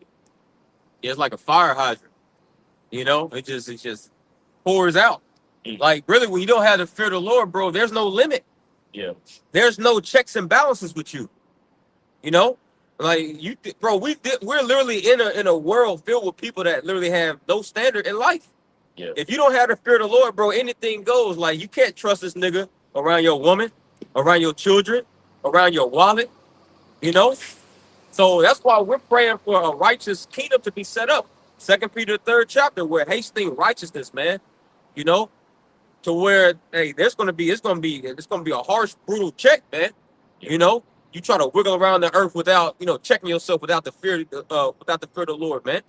You know, because we see what goes on whenever a society is ran by just this YOLO spirit, relativism. Everything is subjective. There's no truth. Everything is gray. You see? Yeah. It just pours out, just leaks out abominations, man. You got it, bro. And it's being fed to them on a daily. They get affirmed by their, you know, their algorithm, the things that they see on TV. They get affirmed that that's right. You know, they get, you know, they watch a snowfall and then they learn more wickedness. You know, you tell a nigga your first and last name, and you got to damn near check your credit. You know, it's just like you can't trust anybody out here, man. You got it. I got a quick one. Exodus 20:5. Thou shalt not bow down thyself to them, nor serve them, for I, the Lord Yahweh, thy power, am a jealous God, visiting the iniquity of the fathers upon the children, unto the third and fourth generation of them that hate me. Now I got that because what the brothers was just going into, pretty much going into the 2/3 of our people, the degenerates of our nation, man. This is why when Yahushua returns, all right, when Yahushua returns, he's going to be in that spirit. He's going to be in that Isaiah 63rd spirit of coming back to judge niggas, man. Treading that wine fat, okay, which represents the people, okay? The Lord is coming back to tread on 2/3 of the wicked of the nation of Israel, man, along with the heads of these other nations that's currently ruling the planet Earth, okay? But 2/3 of our people, you play a big part in that, man, okay? If it was left up to you, if it like the scripture saying in Isaiah the 1st chapter, man, if it weren't for the remnant, man, we would have been as like in Sodom and Gomorrah, you know? Leave it up to a 2/3 nigga, and we'll be in Babylon forever, you know? And you know, that spirit is prevalent. Matter of fact, can you read that again? I got you. Exodus 20:5. Thou shalt not bow down thyself to them. And speaking of idols, Yep. you know, we should not bow down to idols, man. And Babylon the Great is an idol. You know, a lot of things, a lot of symbols that people, you know, are moved by. A lot of you know, even the money, the structure, these systems that they have in place, when they're not designed by coincidence. Usually they're in the form of worshiping an idol. You know, whether it be money, your job, these political parties, the people within it. You know, the leaders. I'm getting down on one knee, asking a bitch to bury you, man. Right. Yep. Idols. You know, your alma mater. That's an idol, man. You see? So we aren't to associate ourselves with the ways of the society. And our people do. When the Lord has specifically told them not to. That's degenerate. That's going backwards because you're losing the progress that we've made over time. You got it. Verse 5 again in Exodus the 20th chapter. Thou shalt not bow down thyself to them, nor serve them, for I, the Lord Yahweh, thy power, am a jealous God, visiting the iniquity of the fathers upon the children, unto the third and fourth generation of them that hate me. Yeah, visiting the iniquity of the fathers unto the third and fourth generation, man. Showing you that when you come back, there is going to be a recompense. There will be a judgment that's served. And as the brother just read, you know, earlier, just because sentence against the evil work is not executed instantly does not mean that, you know, the Lord is not going to judge you. You know, that's why people's hearts they feel like they can do whatever they want. There is no a judgment for the things that they do. There's no ass whooping for the bad things that you do on the earth. See, but the Lord got that coming, man. Can you go back to that Sirach 10? Yeah, I got you. Finish it out. You said 13. Sirach 10 and 13. For pride is the beginning of sin, and he that have it shall pour out abominations. And therefore the Lord brought up upon them strange calamities. Yeah, strange calamities. You know, like for instance, those children that was mocking Elijah. That was a strange calamity. See, all right, because of that pride, right? Oh, when the Lord struck those Hamites with hemorrhoids. Oh, yeah. That's a strange calamity, bro. Yeah. Like, hemorrhoids? Damn. Or sending some wasp and bees after your ass. Yeah. That's strange, man. Yeah. Wow, kill your ass. Man. Yeah. And hemorrhoids can kill you, bro. Yes. Yeah. Yeah. Hey, strange calamities, man. You know, die sudden. But that's a strange calamity. You know? Having you know, HIV, man. That's a very strange calamity. You know, that pride. You know, taking a selfie and then getting hit by a fucking car. A lot of people is getting judged. They going assed out. Monkeypox. Yeah, monkey. Yeah. Hey, that's a bad way to go out, man. And we're gonna see more of that. We're gonna see more occurrences of that. You see, and that's a recompense of that pride, of that degenerate behavior. So you're gonna get a degenerate way to go out. You know. Hey, you got it. Yeah, that's it. You know, it's on. Well, I know that's heat. A lot of. Yeah, but it's good. Yeah. Okay. Yeah. Keep going. Wherever you know, what I'm saying. Verse 14, the Lord Yahweh Bashem Shai has cast down the throne of proud princes. Yeah, hey, the Lord has cast down the throne of proud princes. Look at Pharaoh. You see? And this place is likened unto, Pharaoh. This place is likened unto Egypt. And we're gonna see those same things happen again. All right. But before Pharaoh's final judgment, what was happening to his mind? His mind was being hardened. The things that he started to do, the moves that he was making with his enterprise became more outlandish. They became more flagrant in a way where he would gamble with the things that he had, just for the act of, let me conquer this. Let me get let me create my period. Let me not let me go against the will of the Lord so I can fulfill my lust. You see? And a lot of these people are trying to do that. See, that's why the Lord has, that hardening in their heart. He's turning a lot of these people reprobate, And you see it by their actions. You see it by them trying to disprove the truth. You see it by them not trying to disprove the idea of there being a God that's going to judge the earth. Why would he do that? Well, that's the Lord turning them reprobate in their judgment. And so they're going to move more outlandishly, just as Pharaoh. As the king is, so are the people. You see? You was gonna say something? I was gonna get it quick for you. Sirach 5 and 4 in the GNT. I started verse 3. Don't think that no one can exercise authority over you. If you do, the Lord is certain to punish you. Yeah, and see, the Lord has ordained people to exercise authority over individuals. Just as Moses. When Moses came and told Pharaoh, let my people go, well, he was exercising authority over him. But see, the Lord actually exercised authority over the people as well, being him gathering up the people, telling them, hey, this is our power. The Lord has decreed to set our people free today. And now our people said, hey, who are you, man? Who are you? Who gave you authority? Who told you that you could come and tell Israel what to do? Then you killed them Egyptians. Then they was doing a background report on Moses, man. When he's trying to save them and give them the keys to the kingdom. He's trying to get them to a land where they didn't have to serve no other God, no other empire, man. Yeah, the Lord gives authority for order's sake, not for you to stroke your own ego and pride with it, man. It's simply for order, because that's how you summon the spirit of our power, Yahweh Bashem Shai, by being in order. Right. That's what gets him on, man. Being ordered. So that's why he sets up a chain of command. Is he not a man of war? Every general, every chief of commander, okay, they have a ranking system. They have the rank chain of command. They have order. It keeps everything balanced. Keeps everything properly functioning to where we can actually get shit done. Right. So for Jake to move in the spirit as if can't nobody exercise authority over him, that's the spirit of a woman. Yeah. Babylonian, American, Western woman, man. But you see the result of that. Your ass through. But there's a little more on here. Verse 4, Sirach 5 and 4, GNT. Here's the point. Don't think that you can sin and get away with it. The Lord does not mind waiting to punish you.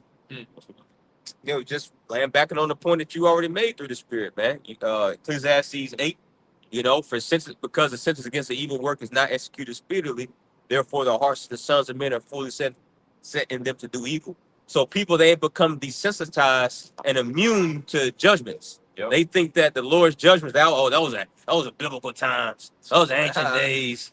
Oh, Cord, Dathan, Abiram, the earth swallowed them up. Oh, that was never coming. Okay. But that's how the Lord, that's the trick bag that the Lord puts you in. Making you think that.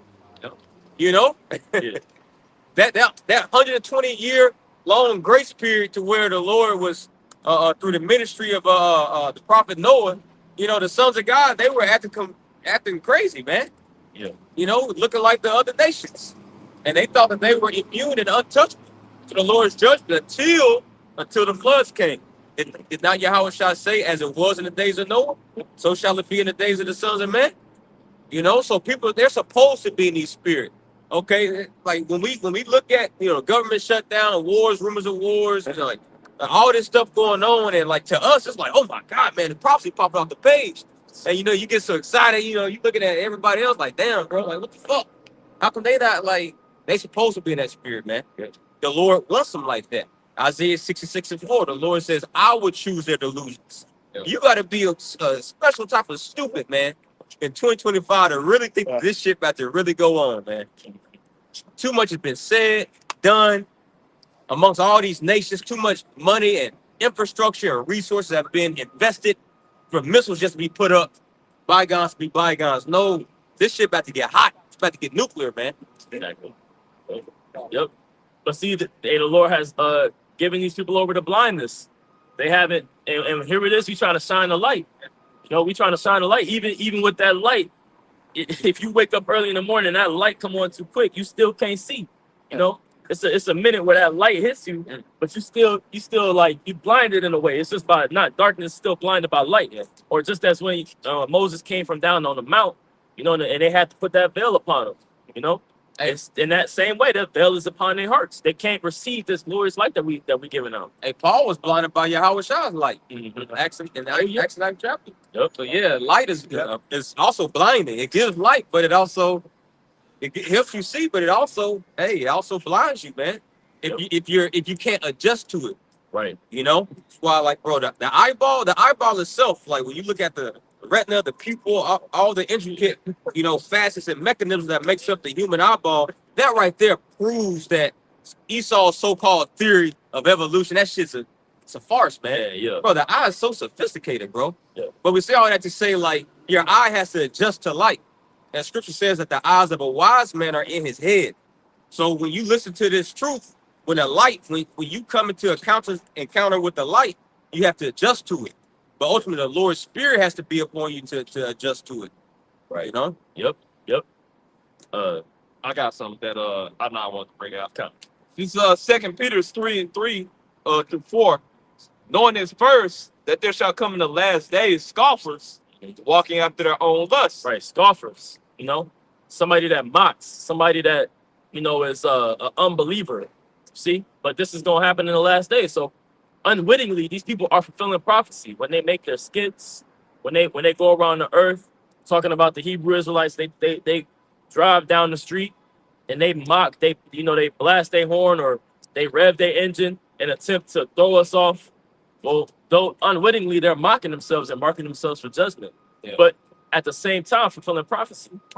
And when you get that Greek word, Slakia, you get that Greek word for scoffers there. Yeah, it goes mockers. Yeah, it goes into, like, you know, these niggas just walking down the street mocking and scoffing. Yep. But when you get a little deeper, it says false teachers. Yep.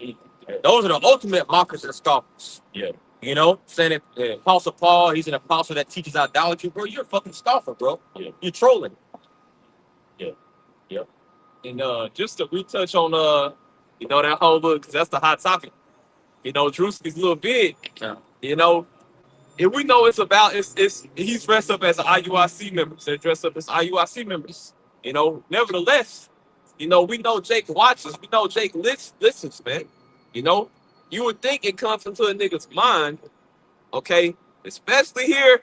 What we teach here at Great Millstone, like our apostles and elders uphold, man, we teach 100% truth here, man. You would think, regardless of how much fucking money you got, it don't matter. If you listen to a Great Millstone, you will hear what we saying. You would think in a nigga's mind, like, all right, yeah, I might not want to make no video on that. You know, that's you know, the Lord. I see how actually hearing how the Lord is, and I go in my Bible and it's saying the same thing. The Lord ain't nothing to be fucking played with. You know, you would think it coming to a nigga mind not to play with the Lord, man. You know, but obviously not.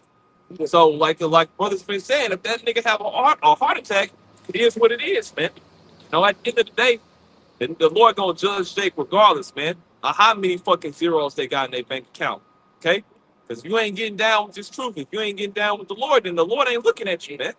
You know, The Lord is the Lord. Yahweh Shah is coming back to completely look over 2/3 of his people, man. All right, they're gonna be treated like heathen. They're gonna be judged like the heathen. They're gonna be judged according to the law. All right, because they don't have the blood of Yahweh Shah covering them, man. You know. And when you strictly about the word, though, you know that's all that they could do. Because the scriptures say that the Lord said that He would give us a mouth that they couldn't gainsay. You know, so all you could do is have those attacks, those frivolous attacks. You like level 100 in a game, and then a level 2 enemy try to shoot a bow at you, and it's just bouncing off your armor, and it barely do something. You know, that's how the Lord got it. So they can only have these ad hominem attacks. They can only attack us by names, calling us certain things. Whether that be a rapist or superhero. What they be saying, like a Power Ranger. They be trying to just attack us that way because they can't come up against the word. Yeah. And that's what females do when they lose an argument. Exactly. They just start talking about some dumb shit. Yeah. Oh, that's why your shoes are small. Just some dumb shit. But we don't argue with bitches no way, bro. Like that's listen, as a man, that is the lowest thing. That's the lowest level you can put yourself. I don't fucking argue with bitches, man. It ain't no back and forth, bro. Yeah. But we just say all that to say, that's the energy Jake moving in. Like some fucking women. That's how you know you losing a fucking argument. Yeah. Like, okay, you want to deal as a man, hey, let's chop it up with men as men. Let's go toe to toe with information, with wisdom, knowledge, which we're not gonna do that with scoffing, but we're just saying, if you're a man, you would deal intellectually, not in your emotions like a bitch, man. Yeah. You don't argue with women and children, man. And if we are the elect, well, a lot of these niggas walking around, they're our children, Yeah, man. See, me. This is me speaking. When a woman likes to say, Eve asked me about, another woman. Bro, I just laugh and I deflect, and I don't answer that shit, bro. I completely laugh in Eve's face and deflect that shit, bro, and just keep it pushing. I don't even entertain Eve. Eve, like the brother just said, women are children, man. Don't entertain them. The more you entertain them, the more they feed off that shit. They love it. They love the arguments. They love the back and forth, man. Don't give a bitch, your time and your energy like that, man. It's toxic, bro. Yeah. Yeah. I got a quick. Oh, go ahead. Oh, so like, yeah. No, go ahead. I'll come back to you. All right. This is 1 Corinthians chapter 14 and verse 20. Brethren, be not children in understanding. Howbeit in malice be ye children, but in understanding be men. Right. Be not children and understand.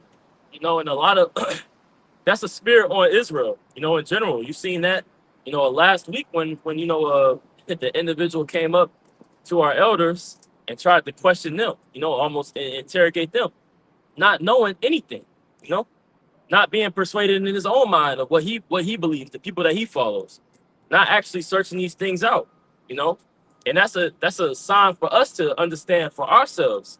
You see, be not a child in these things, because these mere teachings that we understand, that we go over, religiously, if you will, for lack of a better term, all the time, persistently.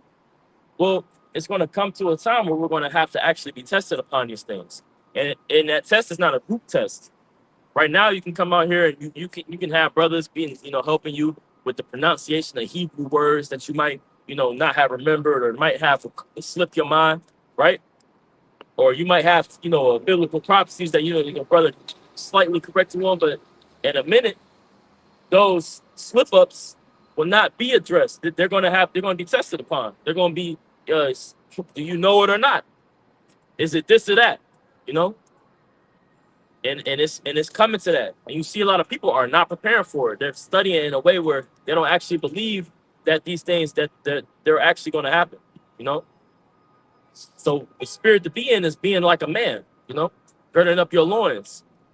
Can you read that again? Oh, yeah, I go back. Or you had something else too? Yeah, it's all good. I'll go back to 1 Corinthians. 1 Corinthians 14 and verse 20. Brethren, be not children in understanding. Howbeit in malice be ye children, but in understanding be men. Right, in malice. Malice is like evil, and it's something in a way where you're trying to be crafty on the left hand side, you know, trying to look for an opening, you know, to do some wickedness. And that be children, you know, because children naturally they're giving, they're you know, they're righteous in a way, you know, and they don't want to hurt nobody. You act like you know a child hurts you, give them a handshake and act like they you know hurt your hand, they'll instantly stop. Naturally, you know, just because they look not to harm nobody. They're usually caring. If you know, little kid want to you know hug your leg. You know, you don't even notice this you know little kid. That's how the scriptures tell you to be. You know, naturally be inclined to do righteousness, to be giving. You know, yeah, forgiving. You see. Um, but to be a man in the things that you understand. So that's the balance of how we got to walk in this thing, you know? You gonna say something? I got a precept. No. This is 1 Corinthians 13 and 11. When I was a child, I spake as a child. I understand as a child. I thought as a child. But when I became a man, I put away childish things. You know, that's the time you're coming into, you know. You learn, you grow in the spiritual milk. You get that meat. You know, like you said, you'll be tested, you know, individually. Yep. And that was always a thing within our culture. As you go through certain ages, right, you would be tested upon, you know, are you ready for this or that? Are you ready for a blessing? You know, especially if you had two sons. Well, that doesn't mean that the oldest son instantly gets the blessing. They have to see, you know, go through certain rites to see if one was ready or not. You know. Ephesians 4 and 14 in the NLT. Then it says, then we will no longer be immature like children. We won't be tossed and blown about by every wind of new teaching. We will not be influenced when people try to trick us with lies. So clever they sound like the truth. Yeah. Can you read that again? Yep. Ephesians 4 and 14 NLT. Then we will no longer be immature like children. Yeah. See, when you rooted and founded upon the things you was taught, the basics, you're not gonna be immature. It's gonna be a certain way that you walk. You know, wisdom. As scripture say, wisdom changes. You know, your appearance, your features, the way you walk, the way you act. You know, reflecting. It's an inward change because the things you know are in your mind, but then there's an outward way to act. You know, a conduct that comes with it. Got it. God. It says, then we will no longer be immature like children. We won't be tossed and blown about by every wind of new teaching. Yeah, tossed and turned, man. Everything, you know, you tell a child, you know what I'm saying, like some folly, and they'll believe it. They'll be like, oh, I thought it was like this. Really? It's like that? You know, like, hey, a lot of people that's not situated in what they believe, they're not affirmed in what they believe. They're gonna be moved in every way. So when these AI videos come out and people's deceived, you know, of this new teaching or that new teaching or this new argument against a particular scripture or this new argument against, you know, a teaching, you know, one precept, it changed their whole perspective, you know. But we supposed to be rooted in these things, you know, firm. You can't have these things firm in your mind, you know. Damn. Your house got to be built. Hey, Jay be like, damn, maybe the lake of fire is really the river of fire. Yeah, It's like, bro, that's a new teacher, bro. Ain't nobody ever like. yeah, But you see a whole slew of Israelites believe that shit, man. yeah. Because they're children, bro. They really don't know what this truth is about, man. Mhm. You know, these Johnny come lately, bro. We're in 2025, all this shit going on, and you think that the Lord he dealing with you on a higher level than Paul, and he just give you all this information. You know what I mean? And now you come to the conclusion it's really a river of fire. I know, bro. Bro, Hey, yeah. Yep. so it says, Ephesians 4 and 14, then we will no longer be immature like children. We won't be tossed and blown about by every wind of new teaching. We will not be influenced when people try to trick us with lies so clever they sound like the truth. Right. Hey, under the influence. You know what the scriptures talk about? Being drunk. You know, drunk upon, you know, certain philosophies. All right, not getting drunk, to be sober, that we're vigilant, you know, watchful. You see? But a lot of these people can be influenced easier. And what do you have? You have, you know, something on the internet called influencers, you know, trying to constantly pour new drink down your throat, you know, pour new drink down your, you know, give you something new. Every day somebody got to come out with some some new way, some quick way, to get rich, some new philosophy. These people are backed by certain corporations paying them big bucks to try to just come up with new things, false news, falsified information, secretly tapping into certain groups to trip them up. So we gotta be affirmed in these things. Mark the 4th chapter. Where are you rooted? Where are you planted at? How are you watering? How are you watering yourself so that you can grow? Where's your light coming from? What kind of seeds are you developing, man? That goes back to how you're being cultivated. If you actually being cultivated in the spirit of Yahweh Shemi Yahushua, you're gonna be growing up a certain way, and you're gonna be producing fruit in a certain way. So when Yahushua comes to visit, hey, he gonna see whether you got fruit or not, man. Just like he did that fig tree. Yeah. You see? Hey, but now is the time to get right. You had that account where the Lord seen the tree and the servant was like, hey, Lord, let me get a little more time to make sure give it another chance. Well, we have this chance. We have a grace period that the Lord has given us to get right, where we can produce fruit, that we can be rooted to be able to go through certain things. But a lot of Jake is playing with it. So what we gonna do with it though? That's the reaction. It's going back to 2 Peter 3 and the 3rd chapter. I'm going to read through 3 and hit 4. Yes. Knowing this first, that there shall come in the last days scoffers, walking after their own lust. Here's the point. And saying, where is the promise of his coming? For since the fathers fell asleep, all things continue as they were from the beginning of the creation. Yeah. We've been in the end times. We've been in the last days. My great grandpa was been saying that. He was saying, "Oh, I've been knew we was the black Jews." Yeah, you hear you tell somebody that we're the Israelites for real. They're like, "Oh, I've been knowing that we the black Jews." Like, nigga, did you hear what I just said? They're like, but hey, our people, they're foolish, man. See, but they constantly harking on that. Oh, I've been knew that. That ain't no new shit. You ain't putting me on. Hey. Sorry, can you read that? Or, Yeah, once you tell Jake he is like, you can't tell him nothing else after that, bro. He knows everything. right. After I'm an Israelite, okay, big. He knows everything. You can't tell a nigga shit, bro. Right. I done read the Bible 10 times when I was locked up in juvie. Yeah. And niggas swear they know something. Yes. Ready 10 times and came out doing the same shit, nigga. Yeah. You have not changed. You are not convinced. But hey, it's all good, man. So we're not out here to convince anybody, man. Okay? We are here to bring out this word for 1/3 of the nation of Israel, to condemn 2/3 in the heathen, man. All right? And ultimately to push Yahweh Shah's word, because we was commanded to do so. Okay? You want to reread it again, right? Kind of, I got you. Because our people are they're preset on going backwards, man. Mhm. They're preset on going in circles. Just like when we was in the wilderness. They're set on just going in circles. Keep doing what they've been doing. By the programming of this damn devil. See? You got it. 2 Peter 3 and 4 again, saying, where is the promise of his coming? For since the fathers fell asleep, all things continue as they were from the beginning of the creation.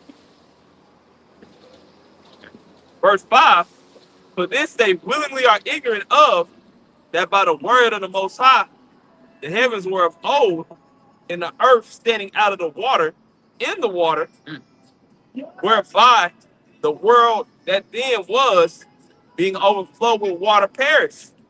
That's good. Verse 5. Yeah. Verse 5. But this they willingly are ignorant of. They're willingly ignorant. Right now, you have a choice to whether to get yourself ready and prepare and actually understand and study. You have a will, like what are we in right now? The age of information. You could easily type up on your phone, these scriptures, look them up, follow along, go into the Greek, go into the Hebrew, go into the origin, the etymology, go into the context, go into the, all these things. Look on the map, see exactly the cities where I have to pull up the Google Maps, see what it looked like today. Going to the ancient relics. You got a time machine right in front of your hand where you could go and seek these things out yourself. But most of our people willingly don't want to go into it. They willingly want to stay ignorant. They choose to be to be handcuffed and in shackles to false teachers, man. You gonna say something? Yeah, I was gonna say, especially like with Chat GPT now, bro. Right. It's like, damn. That's It's like you even gotta, I mean, still do it, gotta study, you gotta dig into things. And of course, even with Chat GPT, we use it often, but even with that, bro, it's still ran by Esau. And so it still pushes out his narrative. But what it does, it just helps basically just gather a whole bunch of information and data from all these different websites and articles and videos and stuff, and it just puts it all together one right there for you, to where it kind of eliminates a lot of, click it here, yeah, all that, navigate through different, articles and stuff. But nonetheless, it just, proving a point. You just spoke about how we're in the age of information. So if you don't know something now, and you got, first and foremost, the prophets out here on the highways and byways, like literally, the Lord has his men strategically and conveniently located, in every major city, and then you got the internet. So it's like, if you don't know something, bro, it's like, yeah, you're willingly making yourself ignorant. Can I get this quick one? Yeah. Proverbs 24:12 NLT. Don't excuse yourself by saying, look, we didn't know. Excusing yourself, because a lot of these people, they're fulfilled in, like just looking for themselves for an out, They want to help themselves out by saying, I see it's different. Lord, I was about to, before you gave me the truth, I was about to go to the league. I was about to have this rap deal. I talked to Diddy himself, and then they think that they can excuse themselves out of the judgment. I had something going on, Lord, when you gave me this call, so how, you come on, what you expect me to do? Hey, Yahweh Shah gives a parable of that in Luke 14. How he had prepared this wedding feast, and he called those guests that were bidden into the wedding feast, but they all made an excuse. One said, "Oh, I just married a wife. Yeah. I can't go." Another said, "I just bought this plot of land. I gotta go till it up first." Right. And another one had bought some oxen. Like, I haven't proved the oxen yet. And so they made all these excuses. That's what Jake is known for. I had a coach in high school. He says, excuses are like an ass. We all got one. Everybody go. Yeah. Everybody got one. My coach said this shit too. Yeah. But that's true. Yep. But at the end of the day, the elect, they not making no excuse. They heard the call. Hey, the Lord put his spirit of fear inside of them. Like, oh, I got to do something with this, man. Yep. So it says, to excuse yourself from a meal that somebody's prepared for you is, right now people don't have no fucking manners, so they'll do that. Yeah. But it was highly disrespectful in the ancient world. That's like breaking a promise, Somebody's labored for you, like that's, imagine you going on a journey and them accepting you into your home, into their home, and you haven't eaten, and you haven't had a bed to stay in, and then they say, oh, we're gonna slaughter this lamb for you that we've been keeping it. We seen it come out of its mother, and then we raised it up, and all of a sudden you came this day, and we slaughtered it for you. The food, the seeds that we toiled, we went in the field, we worked for it daily. That cauliflower, this and that. We gonna cook it up for you all day, kind of. The niggas talk about Thanksgiving, but in the ancient world, hey, it was an all day kind of meal for you to prepare a feast for somebody, for you to just say, let me excuse myself, I'm tired, let me go to sleep. Those is fighting words, man. Yeah. And that's what the elect is doing. We prepared the Lord, I'll say, the Lord has prepared a feast, prepared a table for you in the face of your enemies, and offer you to eat and drink. Yet our people have waved the finger. They rather have GMO, they rather have lies, they rather have food that's not convenient for them. Yeah. But there's a recompense for that. That's it. Proverbs 24:12 NLT again.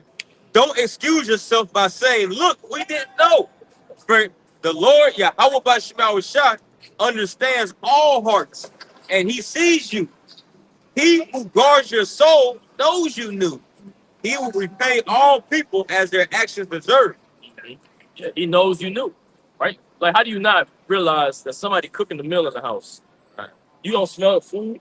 You don't see them going in and out, turning the, opening the windows up. The house, a little smoky here and there. Hearing the instruments go off, hearing the clattering. You know somebody working. You know, you couldn't tell. You didn't see the signs. You know, you couldn't read the room. Right, something's going on here. What's going on? Let me try to, where can I help? So the Lord knows people knew, man. But here it is. A judgment is going to take place of that. Something is going to happen because of that, and we're witnessing it. Why is EBT? Why is shut down the EBT going on? Why is Trump continuing to go at these heads of other countries forward in war? Why are we still, why are things happening upon the planet Earth? Why is AI ramping up? Why are you seeing a police state happening in Chicago? Why are you seeing a police state happening in New York? Why are all these things going on? Well, it's the judgment of the Lord. A lot of these comforts that people walking around with, they're not going to be here in the next coming months. But see, keep going about your fantasy. Keep telling yourself it's going to get better. Keep singing them hum songs, hum songs, the million man marches. Keep believing them lies that our people told that it's going to be peace. Keep believing that. And you're going to find out. You're going to find out to come that it ain't coming. No, the Lord is having a spirit come upon the planet Earth for the judgment of the people. And the Lord got people in a particular place right now for them to make a decision on what they're going to do. You got it. Go ahead. Oh, was it more on that? Oh, it was another way. You just went straight into what you was talking about. You got it. Second Maccabees 2:26. God. Therefore, to us that have taken upon us this painful labor of abridging, and abridging is basically where you summarize it. It says it will, and that's basically what we do through the spirit and power of Yahweh Shema Shah. We summarize the volume of the book, and every lesson, every video epistle we do. Once again, it's not us; it's through the spirit and power of Yahweh Shema Shah. We're painting a picture. Every time a brother uploads a video or comes out here to preach, we're painting a picture with the scriptures, man, so you can see Yahweh Shah, so you can ultimately see, okay, what the Lord is doing. So it says, therefore, to us that have taken upon us this painful labor. It's a painful labor. Brothers work just like you. Sun up to sundown. Still, it's a painful labor, man, to toil in these scriptures. Study. You still got to watch it, listen to the apostles, listen to the brothers' videos. You still got to pray. You still got to fast. You still got to go out to the highways and byways. Whether you sick, you under the weather a little bit, whatever, man. It's a painful labor. But it says, therefore, to us that have taken upon us this painful labor of abridging, it was not easy, but a matter of sweat and watching, even as it is no ease unto him that prepareth a banquet and seeketh the benefit of others. Yet for the pleasuring of many, we will undertake gladly this great pains. As ultimately the elect, we endure all things for the elect's sake. Starting first and foremost with Yahweh by Shema Shah, and then every man his own order. Elder High Priest Abba Bibbins, the men on down, our apostles, man. Look at all the work the apostles put in, bro. 35, 40 plus years. You had decades where nobody was coming out to watch, listen, nothing, bro. But they still did it through the spirit of Shah. They undertook that gladly, man. And through their endurance, through the spirit, look what is reached. You got brothers and sisters all over the world believing this doctrine, man. I say too. That's why in the Obadiah, they call us, hey, Lord willing, we're part of that number, they call us saviors, man. To be a joint heir with Yahweh Shai is it's more than just words on a page, man. All right, being joint heirs with Yahweh Shai, yeah, we suffer with them, but hey, when Yahweh Shai come back, we're gonna be glorified with them, man. Listen, man, in the kingdom of heaven, when that 1/3, especially that 144,000 men that the scriptures speak of, in the kingdom, bro, our people is gonna worship us, man. Our people is gonna look at us as as saviors, man. All right, of course, you're gonna have the ultimate savior, which is Yahweh Shema Shah, Yahweh, through his son Yahweh Shah, man. But hey, that 144,000 men that laid down their lives, all right, for Israel as well, and they gonna be looked up towards too as well. They gonna be reverenced too, man. Our work here ain't gonna be overlooked forever. Yeah. You know? Yeah. Yeah, 2/3 of our people can talk shit to us. All right, go on a comment board, come out here, try to fight us, do whatever. You know, but that ain't forever, man. Once the Lord kill these niggas, all right, and bring them back in the kingdom, okay, they gonna understand, like, damn, it's gonna be in their mind, like, damn, I fucked up in my past life. They gonna be hurt, you know. But when they see the elect, they ain't gonna be like, damn, these are the creme de la creme. These are the ones that the Heavenly Father and the Son love the most, man. All right. You know, when we come into a fucking room, we gonna light it up. You know? Revelation 3:9. Behold, I will make them of the synagogue of Satan, which say they are Jews and are not, but do lie. Now, we often bring this out, you know, about the small hatters, but specifically and contextually speaking, this is really talking about Jake. Yeah. You know, what is that? They are not all Israel, which are of Israel. Romans the 9th chapter. You know, so that's what that's going into. Jake, that's, you know that they're Israelites. They, you know, they act as if they're worshipers of Yahweh Shah, but really they're not. It says, behold, I will make them of the synagogue of Satan, which say they are Jews and are not, but do lie. Behold, I will make them to come and worship before thy feet, and to know that I have loved thee. So they're going to acknowledge the leadership. Yep. They're going to know, like, damn, man, you're the fathers of our nation. You know, all these scoffers, like, bro, a lot of them, bro. Hey, the men that they scoffing, bro, you scoffing at your daddy. You scoffing at your fathers, bro. In the kingdom, like, dang, Salakia Abba, like, you know, gonna be a lot of Salakias. Yeah, a lot of like, yeah, nah, for real. Yeah. But see, that's a part of that ignorance, though. Yeah. See, Jake don't understand, you know, the reward for the labor. Like a lot of individuals don't understand, like, that this thing is nothing to be played with. Yeah, they might talk about certain judgments. They might talk about certain things that they'll receive. You know, it's always when you talk to Jake about what they want, it's always just, you know, multiple women. I just want to add two. I want to have 2 wives, and I don't want to be on child support no more. You know, that's all Jake can think about. You know, really the reward. You know what I'm saying? Yeah. They don't think about, you know, having access to certain planets, certain solar systems. You know, having a, you know, rule over certain species of animals, new creatures. You know, having the control over, you know, ports and you know, airways, servants. You know, land, having control of architecture. You know, colors, the color spectrum, you know, all that matter, controlling shape, you know, being able to control anything your heart's desire, man, anything the Lord give us. That's the, you know, that's the limit upon what people think this reward is about. But see, what was clear in the understanding of the parable that our Lord gave us, that being, you know, that the workers for the penny, those that are assured and while they're working will know the penny that they will receive. You know, they will know the reward that they will receive. That's a you know, the common thing. Even the reward of seeing our enemies fall. Yeah. You know, that's a reward in itself. Absolutely. You know? So, but see, Jake don't consider these things. That's why the Lord said, if we read in the 2 Peter 3rd chapter, how they're ignorant to that fact. You know? They're ignorant to that fact. That's a part of being ignorant, you know? I want to get this word because I mentioned and I said that, you know, in the kingdom, if we are part of that number, we'll be worshipped by, you know, the rest of the nation of Israel, man.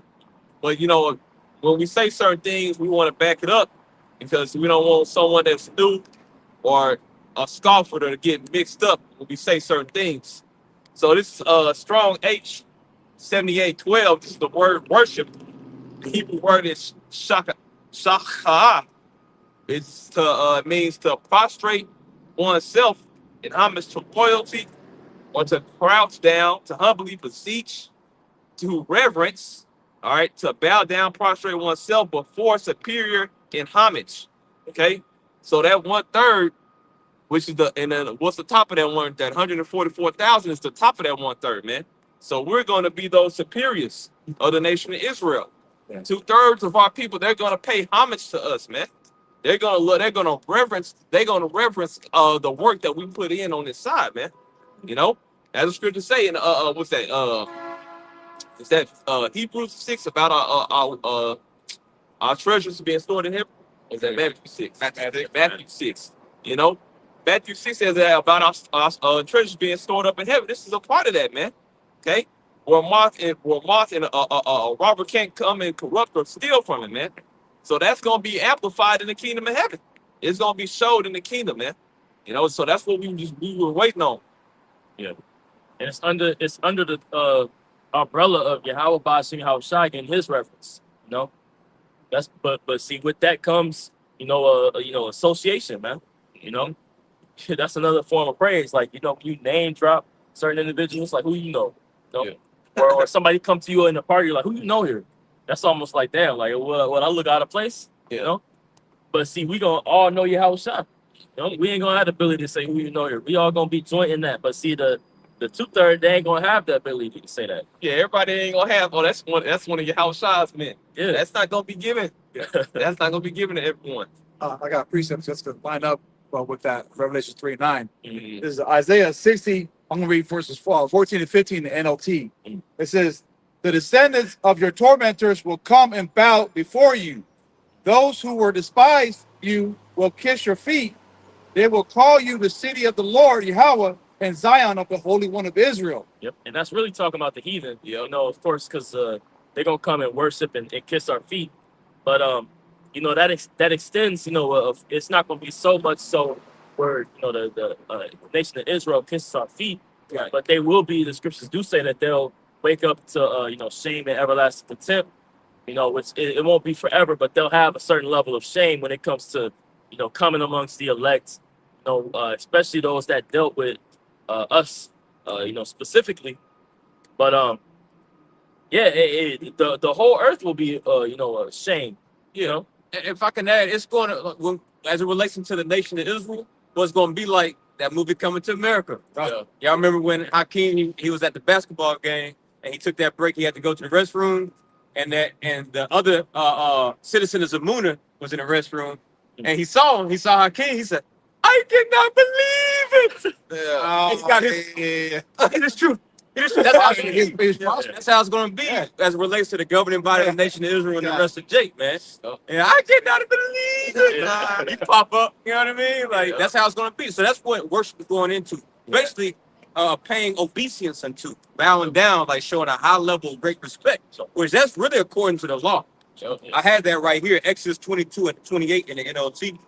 You must not dishonor the Most High or curse any of your rulers. Well, really, that what, see, NLT, see, this is one of those verses NLT goes off on.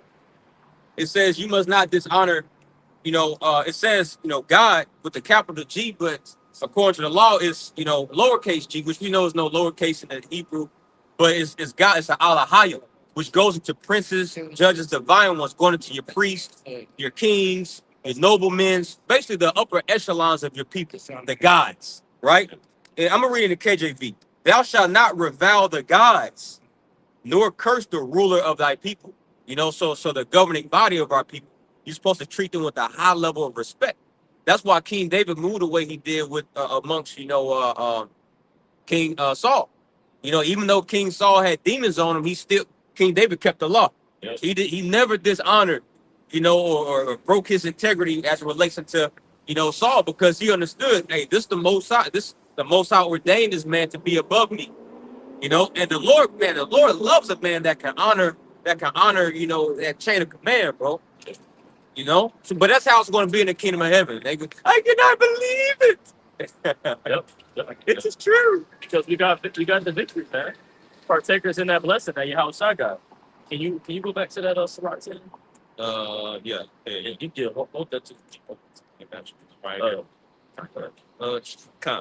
It's if you want to start particularly anywhere, because I know we left off on 14, 15. Yeah, let's go to verse 16. Okay. This is Sirach chapter 10 and verse 16. The Lord overthrew countries of the heathen and destroyed them to the foundation of the earth. Verse 17, he took some of them away and destroyed them and have made them memorials to cease from the earth. Pride was not made for men, nor furious anger for them that are born of a woman. Yep. So that pride will be taken out the earth too. Because a lot of people, they will use that. They'll use that, but I never you know, give you due credit, Okay. give you this or that, you know, give you you know, I'm your this or that. I'm your big brother. I'm your, you know, I'm older. I'm your elder, you know, or just simply being older than you. You see, but hey, that credit will be due, and exactly the people from the nation of Israel too. You know, that honor is going to be due. You know, after they give their honor to the to due men, you know, read Sirach the 44th chapter. You know, let us now give, you know, honor to famous men. You know, roughly paraphrasing. See, so there is a certain level of respect and esteem that, you know, the elect will have, and famous men will have, man. You know, can, we, can we get that book of Solomon? 14, yeah, and 20. Yep, no, 20. Yeah, I think so. 23, right? Verse 8. Sacrifices, ceremonies, made. Yeah, 22. 22. Okay. Wisdom of Solomon, chapter 14 and verse 22. Moreover, this was not enough for them that they erred in the knowledge of the Most High, but whereas they lived in the great war of ignorance, Right, and when it says, and whereof this was not enough for them, it goes into to idol worship. You know, because we were talking about, for the most part, how Jake doesn't understand. You know, Jake don't understand what a part of this reward is for. You know, they don't understand the judgment of the Lord, which, well, judgment goes two ways, right? You got judgment that comes in the form of a reward, that being, you know, something that's added to you, and you have judgment that comes in the form of something being taken away, whether it be, you know, the highest form of that being your life, or maybe it might be, you know, your children, food, right? Or it might be in the you know, certain riches that be taken away from you.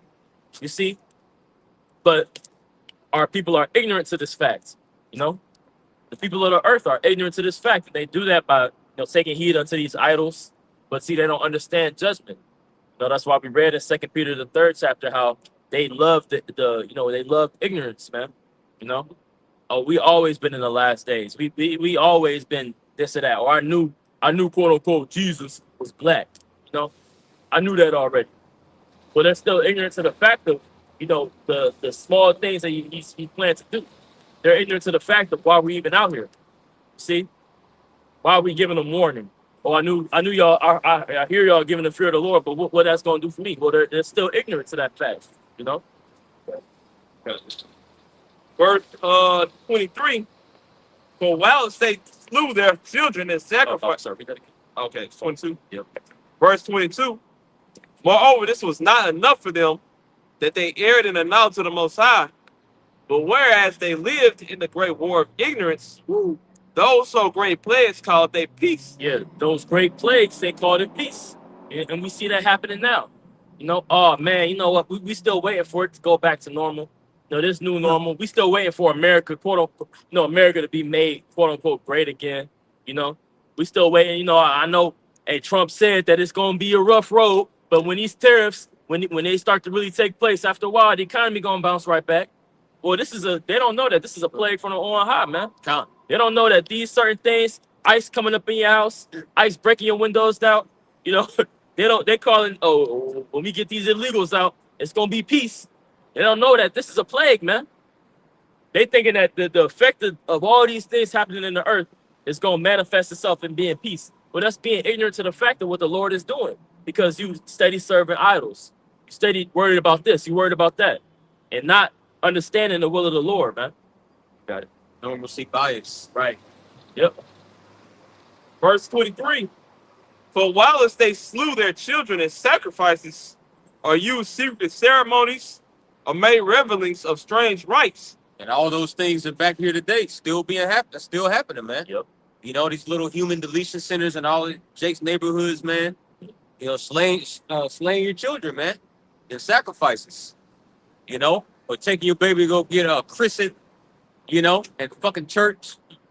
Hey, you offering your newborn up to another god, man. You know. Yeah. So these things are still happening. That's why the wrath of Yahweh Shema Shah came upon those Canaanites. And the biggest Canaanites upon the earth today in the spirit is Jake. Yep. Yeah. I think that's it might be Ezekiel 16. You know. Yeah. The scriptures say, you know, Israel has done more than their previous you know, in Sodom and Gomorrah. They've done more than their forefathers. They are of their mother, some pretty much, the Canaanites, man. They're following after those ways, still serving those gods, man. Even the idea of calling yourself black, you know, that right there is, you sacrificing parts of your culture to assimilate to this society, man. Yeah, cause that, hey, the Lord really hates those Canaanites too. Yeah, of course we know he hates Esau. That's like the most hated nation. But in the kingdom of heaven, after Esau is eliminated, the nation that's next up to be the base of the base is Canaan. It speaks about that in the book of Zechariah, the 14th chapter. There should be no Canaanite in the house of Yahweh Shah. The Lord hates those nasty motherfuckers, man. Like, look at them today, bathing in cow piss and all that weird shit, eating cow doo-doo, Man, you know? and tripping. It's wild, bro. I always ask you, too. Cannibals. Yeah, Yeah. cannibals. A big ass plate and they live. Why you got a plate for your mouth? It makes sense, man. Verse 23, they kept neither lives nor marriages any longer undefiled, but either one slew another treacherously or grieved him by adultery. Yep. And that's the state that the people are in right now, man. They just doing whatever. But they're serving these other guys, going about these certain rights and these ways, and little do they know they're submitting themselves into Satan, man. But yeah, that's pretty much it. Okay. You can read Jeremiah 22, because I know we didn't get to that, but okay. For the brother breakdown. Jeremiah 22, what you start? Degenerate plant. I think it might be 33. Oh, Or no, Jeremiah 2. I'm sorry. oh no, I you, might say 22. you keep reading. I got you.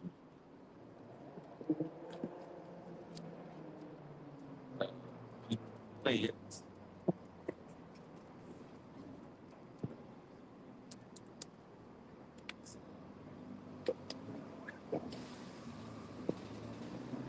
Second. But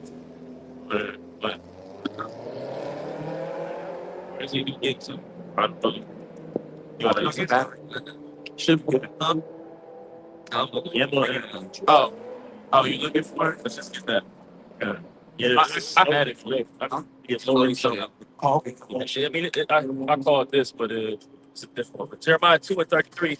Why trimmest thou thy way to seek love? Therefore hast thou also taught the wicked one thy ways. Yep. You done. No, you. Done. I mean, that's the state of our people. That's where our people are at, man. All right, our people want to be loved by everybody else. You know what I mean? And that's why they're gonna turn on us. Jake is gonna persecute us because they're basically Edomites in the spirit. Our people are Edomites in the spirit, and whatever other abominable fucking heathen nation, man. Like the Canaanites, like the brother mentioned, man. All right, our people aren't actually concerned with righteousness. They're not concerned with faith. All right, being loyal, kissing the son. All our people are concerned with is carnality, right? And really being the goddamn victim, man. Our people love victimhood, And anybody that tries to challenge our people, anybody who tries to shake Jake out of that victimhood, you're an enemy. That was this is 2 Ezra chapter 9 and verse 1. It says, he answered me then and said, measure thou the time diligently in itself, and when thou seest part of the signs past, which I have told thee before, then shalt thou understand that is that very same time wherein the highest will begin to visit the world which he made. Yep. And we'll read that again, man. Because that scripture is important, man. All right, measuring the times, situational awareness, understand what's going on in the world. All right, that's a key trait. All right, of a man of the Lord, knowing what the hell is going on.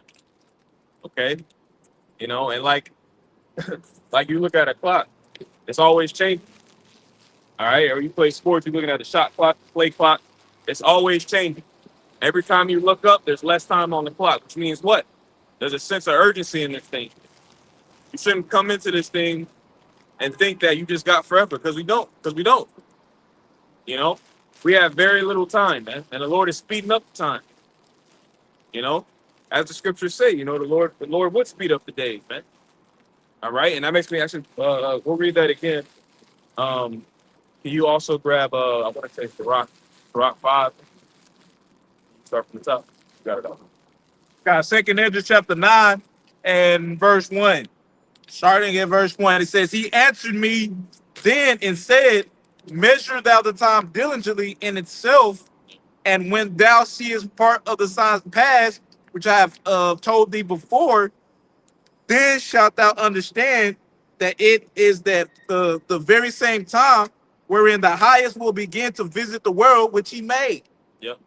So not only are you supposed to be measuring the times, but can you read that where it said a part? Right? Read that part real quick. God, it says, when thou seest part of the signs past. Right, part of the science past, man. All right, so yeah, we got an overall understanding, but you're supposed to understand, you know, how much is past, you know, and you only gonna be able to do that if you correctly breaking down the scriptures, correctly identifying prophecies, you know. Like we read Revelation 13 and 16, that's a future prophecy that's getting ready to be fulfilled. That has not been fulfilled yet. All right, but you read other prophecies and they have been fulfilled. You know, like when you measuring something, you get a ruler, right? You measure a stick, right? That stick is going to take up a certain part of the ruler, man. And then what? You have the remainder. You know, so that's what the scriptures are. The scripture is a measuring stick. It's a tool. You know, and this thing is like they say about boxing. It's a sweet science. These scriptures are a sweet science, man. How about that? Hey, if I can say, because they got in the trade world where they say they got a saying where it's measured twice, some once. You know, so like you got a limited amount of material, and if you make the wrong measurement and you need to cut it or you need more material at the end of the job, well, it does what? It costs you more money, or it might come out of your check. You know? And you got a certain range that you want to be in to be profitable. So like you building a house, so you got to measure twice and cut once because it's only a certain amount of things that you have in time. Deadlines too, you know, because you mess up, if you got to run to go get more material, whatever, it costs you time. So you can't get back. Yep, that's the parable of the virgins right there. Yeah. You know, that trimmed their lamps, that were ready to go, that measured the times, that knew that they were going to need oil for a certain amount of time, a certain journey. Right. You know, so that's the spirit that we looking to come in, man. Can I get a quick one? Come. 2 Timothy 2 and 15. Study to show thyself approved unto Yahweh Shema Shah, a workman that needeth not to be ashamed, but rightly dividing, cutting the word of truth. When you get that word or the phrase rightly dividing, Strong's G 3718, orthotomio, it says to cut straight, Yep. to proceed on straight paths, to hold a straight course, equivalent to doing right, to make straight and smooth, to handle aright, to teach the truth directly and correctly. Yep. That's it. That's it, man. Like we read, like the scripture. That's what the scriptures are, a measuring stick. You know, when you measure something, it has to be level, right? It has to be, you know, can't be slanted. You know, are you mounting a TV? You know, you got to make sure it's even, man. It's got to be straight. The same thing with this truth, man. Okay. Second Ezra chapter 9, and we're in verse 3. It says, Therefore when there shall be seen earthquakes and uproars of the people in the world, then shalt thou well understand that the Most High spake and those things from the days that were before thee, even from the beginning. Yep, and we've seen earthquakes. We've seen earthquakes. We've seen riots on this side of the world, the other side of the world. All right. Uproars of the people.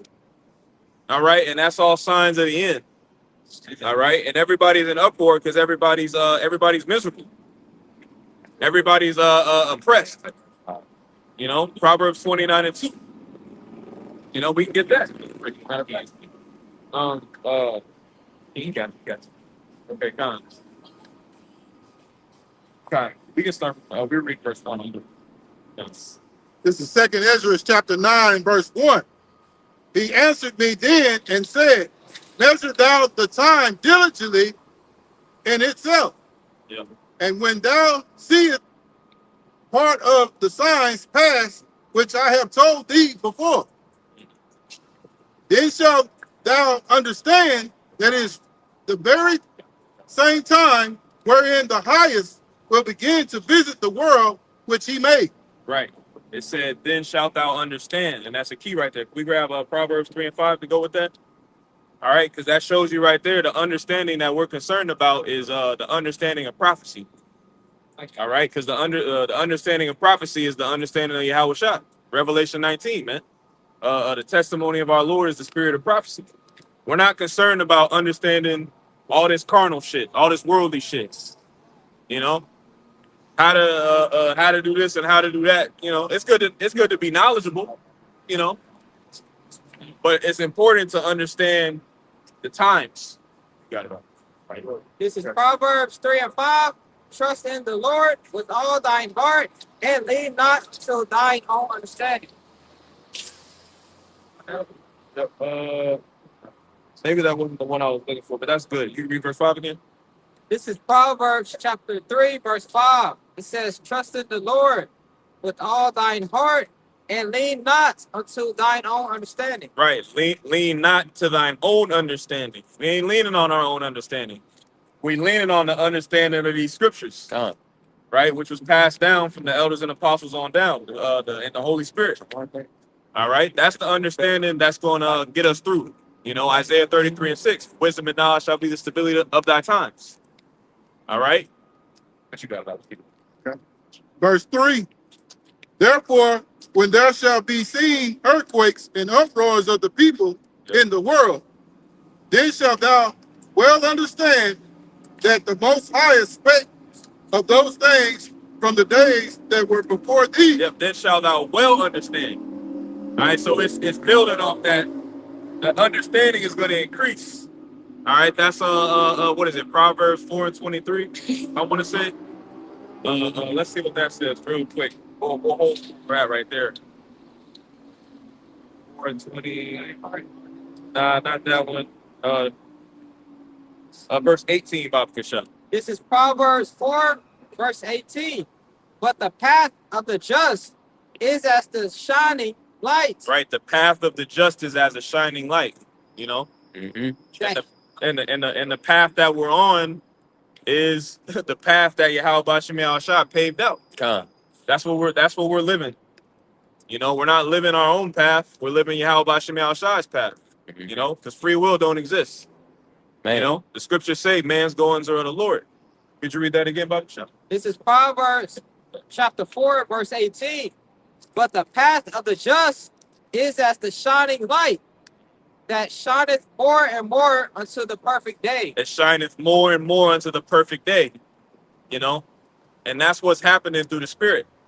All right, as more prophecies take place, as more things take place in our daily life.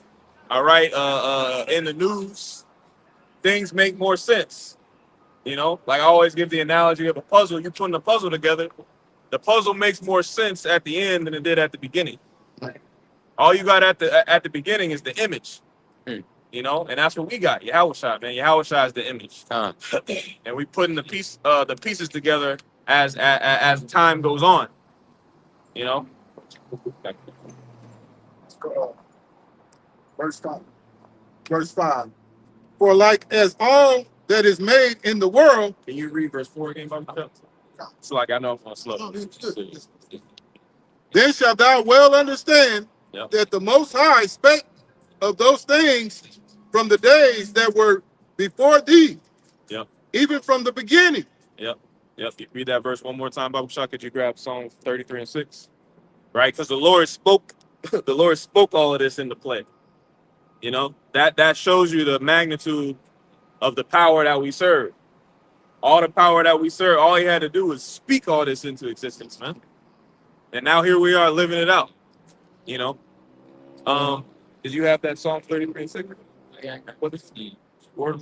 Okay, yeah, about so. This is Psalms 33, verse 6. By the word of the Lord Yahweh, were the heavens made. By the word of the Lord. Okay. All right, and who's the word? All right, Yahweh Shah, man. All right, and when you go into that word in John 1:1, it goes into logos.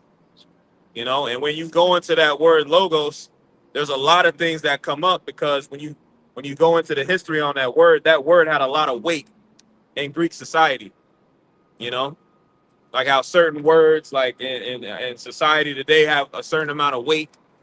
You know, that word logos, when you go into it, you know, it was a very heavy word, and he used that word specifically for a reason, to emphasize the importance of Yahweh Shah. All right, could you read that again, folks? This is Psalms 33, verse 6. By the word of the Lord were the heavens made. Yep. And all the host of them by the breath of his mouth. Right. So the host of heavens, all right, everything that we know that we can see and we can't see was created by the word of Yahweh Bashem Yahweh Shah, which is, you know, the Heavenly Father through Yahweh Shah. All right. And then ultimately the Alahayim pursuant to Genesis 1:1. You know. But that was it on that. We go back to verse 4. Shah. Verse 4, 2nd Ezra chapter 9. Then shalt thou well understand that the Most High spake of those things from the days that were before thee, even from the beginning. Yeah.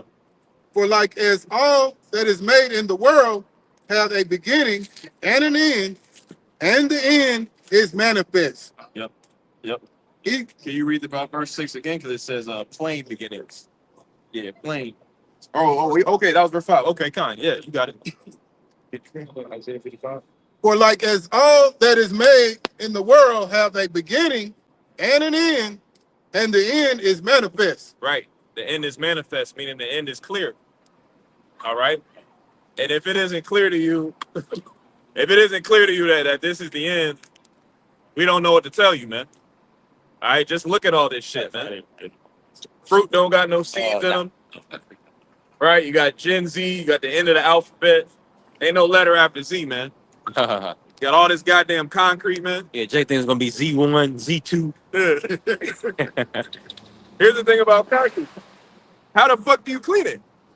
They laid all this goddamn concrete, man, and been cleaned fucking once, man. But that's because Babylon was never created to last very long. Babylon was created to be the end of the world and to be the end of Esau's reign, man. And scripture say in Job 14, who can bring a clean thing out of an unclean thing? Yep. It said, no, not one. Not one, man. This place was created to be what it is, which is a shithole, man. Man. You got it, man. 2nd Ezra chapter 6, verse 9. 2nd Ezra chapter 6, verse 9. For Esau is the end of the world, and Jacob is the beginning of it that follow it. That's what we're looking for. That's what we're looking forward to. You know? Yep. Man. Yep. But like if I could say too, like Wisdom of Solomon, the 2nd chapter say, because y'all was talking about how they built these systems and these things like for temporary purposes. It's a scripture that's in Wisdom of Solomon 2. It says they took the flowers, the dandelions, to use it before they be withered. You know, let us use these things before they be withered. You know, showing you that they wanted to. they're building things. Just they know it's only temporary. Or you got buildings that was here but they put up because they thought that it was going to be temporary for something greater, and then they just went on with things. It's going as they go. You know. And that's how this whole system is. That's why it's going. That's why it's collapsing before our eyes. You know? Man, if I can add, like, you go up to up north, like Philadelphia. I've been up there a few times, bro. Like back in the day, like in the 60s, 70s, 80s, Philadelphia was like one of those booming cities. Like all those big old, skyscrapers and big, illustrious buildings. They were, slam packed full of business.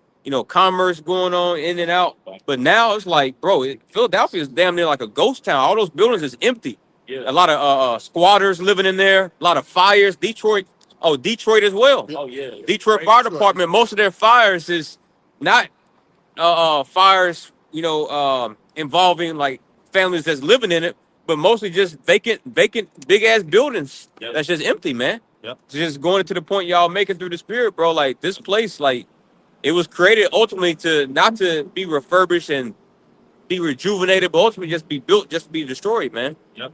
And at the end of the day, it's Yahweh Hashem Yahweh Shai is taking the murder. He's taking the murder. So Yeah. that's a big part of what's going on. Mm-hmm. Yep. And we got to remember too, Esau is he's a warlock. He's a witch.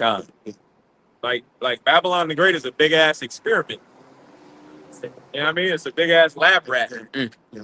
Like when they test on animals and they just they don't give a fuck about the animal. Yeah. They want to get the knowledge that they want, the intel that they want, and they discard that shit. Mm. And that's what they're doing here in America. That's why they called you a worthless eater. Man. Put that shit on your license plate, man. You know? God. That and look at the money too. Yeah. You know? The money is dead. Money ain't even an asset. It's dead. You know? And they don't have any intention on paying that debt back. Look at the what is it, 38 trillion? It's a new number every time, a brother can bring it out. That's a nigga, bro. Esau talking about, Jake, Yeah. later on your credit card bill, okay, $500, $1,000, but they paint you out to be a worst criminal, like, horrible credit score. Bro, Esau, he's the biggest nigga, like you just said, bro. Trillions of dollars in debt with no intention of paying that bitch back. Yeah. Esau's a nigga, bro. Yeah, like Mike Epps got that one skit where he talking about how Jake borrow money and don't never give it back. But that's Esau though. Yeah. Esau borrow money and don't never give it back. And then he wanted to devalue the money that you got. But that's also a sign that this is Rome too, because Rome was doing that back in the ancient world. God. They devalued that silver coin that they had. First by 10%, Get the water. and then they just kept going until the wheels fall off. And that's what we see happening here too. Yeah, if I could make a point, since you mentioned that, man, they were doing the same thing that Esau doing with the coin today. Right now they're mixing it with different metals. And what Rome would do was similar to that too, man. Yep. They would shave off I a certain amount from their what was it called? Denarius. Yeah. You know what I'm saying? And they would got decrease its value every time along the time of it dealership, man. Yep. That's what Esau is doing today, man. He's mixing nickel and the penny, nickels and pennies and dimes and quarters and all that with different metals, and it's happening the same thing. The same thing as Rome, man. And the devaluation of the currency. Mhm. Yep. Where were we at? What do we have now? We said Got something? Okay, yeah, let's get that real quick. Bubba Show. This is 1 Peter 1, verse 24. For all flesh is as grass. Yep, all flesh is as grass. All right, now when it says flesh, all right, that's pertaining to people. All right, but that really goes for anything carnal, anything physical, because all this shit is going to be destroyed. Everything that we see right now is getting ready to be a heap of ruin and dust. Time.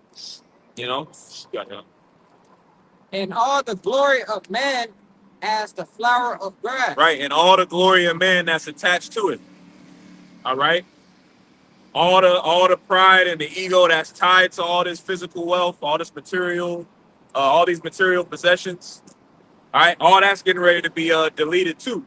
Talks about that in Isaiah 2, starting at like verse 12. We hold that on deck, right? Where it talks about pride being made low. All right, most people's pride is tied to the things that they got in the flesh. All right, or even better yet, now in 2025, how many goddamn views you get on TikTok? Now you the man. You got a bunch of fucking bots. Because half these shits ain't even real. Yeah. Half the views ain't even. I was watching a clip the other day, man. I should have said in the chat. I might have to do a video on it. And this guy was breaking down how sophisticated the bots are. Like it's not like, you know how sometimes you see bots and it's obviously a bot. You know, like it'd be there's no profile picture, be a weird ass name, and they type some shit that like, you know, just sound like a robot wrote that shit. Yeah. But he was pointing out how he was starting to discover bot pages where the people look like the accounts look very real. Like they had very lengthy profiles, realistic bios, and then not only that, but the people that they included on their profile, you could click on them and they were also bots, but they look real too. Wow. So this internet shit, we're not gonna really know what was even real for real until it's all said and done. Hey, brother rebuking a bot. Wow. It's called. You know, but really those bots is demons. He saw that Yeah, up portals and shit, man. You over here, stress the hell out over a goddamn bot, man. Yeah.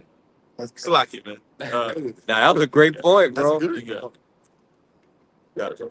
The grass withereth, Mhm. and the flower thereof falleth away. Right, the grass withereth and the flower fadeth away. Can we hold that and grab Ecclesiastes 3 real quick? All right, because grass withers based off the seasons. Sometimes grass grows, and then sometimes grass dies, man. All right, but it's all based upon the seasons. All right, which is really prophecy is a season. It's like seasons. We're in a certain season of prophecy right now. America being broken down and destroyed. These people being broken down and destroyed is a season. Yeah. You know, and when you have a season, you dress accordingly, man. And that's what we doing in the spirit. We putting on these scriptures, man. The spirit of truth, the armor. You know, we'll get that real quick. Start verse 1. We start verse 1. We're not gonna get all of it, but just a little bit. To everything, Ecclesiastes chapter 3, and I'll start in verse 1. To everything there is a season, Mm-hmm. a time to every purpose under the heaven. Yep. A time to be born and a time to die. Yep. A time to plant. Right, in America, all right, America was born.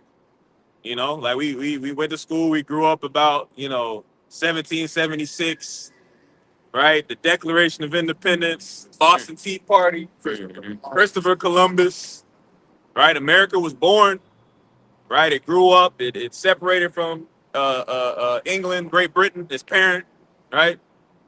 Mother Britain, because when you go into certain, I sent that in the chat on a couple of Sundays ago, like the scriptures where it talks about the mother that buried, I want to say, was it Jeremiah 50? Yeah.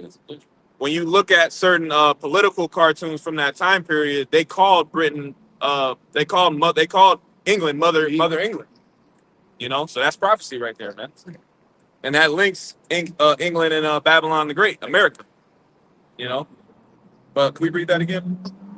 Ecclesiastes chapter 3 and verse 1. To everything there is a season. Everything. And a time to every purpose under the heaven. Mm-hmm.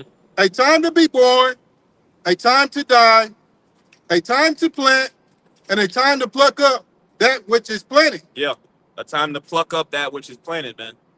And we're watching Babylon the Great get plucked up. Spring cleaning, man. The Lord is getting ready to clean up the planet Earth. He's getting ready to uproot, the thrones of the wicked, Esau, and the heathen that have joined hand to hand with him. All right? But that was pretty much the point on that. We'll finish this up. This is 1 Peter 1, verse 25. But the word of the Lord endureth forever. Yeah. And this is the word which by the gospel is preached unto you. Right, but the word of the Lord endureth forever. All right, so the word of the Lord, Yahushua, really, he's immortal. Yep. He can never be defeated. His will can never be manipulated. It can never be changed. Yeah. Altered. Yep. What is that? Malachi 3 and 6. I change not. And then can we read that one more time? And then I know I asked for that Isaiah 55 before. We'll actually jump to the Isaiah 55 after that. Hey, even an earthly king, once he decrees something, he can't go back and change it. Yep. Like when you read Daniel 6, you know, with Nebuchadnezzar, he didn't want to throw, you know, Daniel in the lion's den, you know, but you know, he was coerced and manipulated, you know, by those, you know, hating ass niggas that was jealous of Daniel, you know, as you know, he has signed that decree that anybody that's praying to, you know, any god outside of Nebuchadnezzar and his gods, well, he has to be thrown in a, you know, lion's den. But you know, Nebuchadnezzar, he didn't want to have to do that to Daniel, but he Yeah. couldn't go back on his decree, on his executive order. Yeah. So if an earthly king, a heathen king at that, Yeah. can't go back on his word, how much more the heavenly king, the King of Kings, man? Yeah. So as it relates to all these promises, hey, it's coming for the Israelites, man. Mhm. Can't no heathen, no. It's this, hey, the Lord, he ain't about to change that, man. Yeah. Because you're emotional, you don't like that. Yeah. Can a brother find the precept immutability of his counsel? Hebrews 6. Hebrews 6, about to get shot. But if y'all holding something, we'll read what y'all holding though as well. You know what I mean? You know, that's an important point. That's what we banking on. That's where our faith lies on, man. The immutability of Yahweh Shem Shai's counsel. All right? We know everything else is getting ready to be moved out of the way. But we just pray that a part of that will is that we win. We make it. You know, that's what the elect are hoping for. That they're those predestined spirits that gonna win, man. Found it. Oh, okay, you got a precept? You got it. This is Ezra is thinking about, you know, prophesying and thinking about us in the latter end. This is Second Ezra chapter 14, verse 22.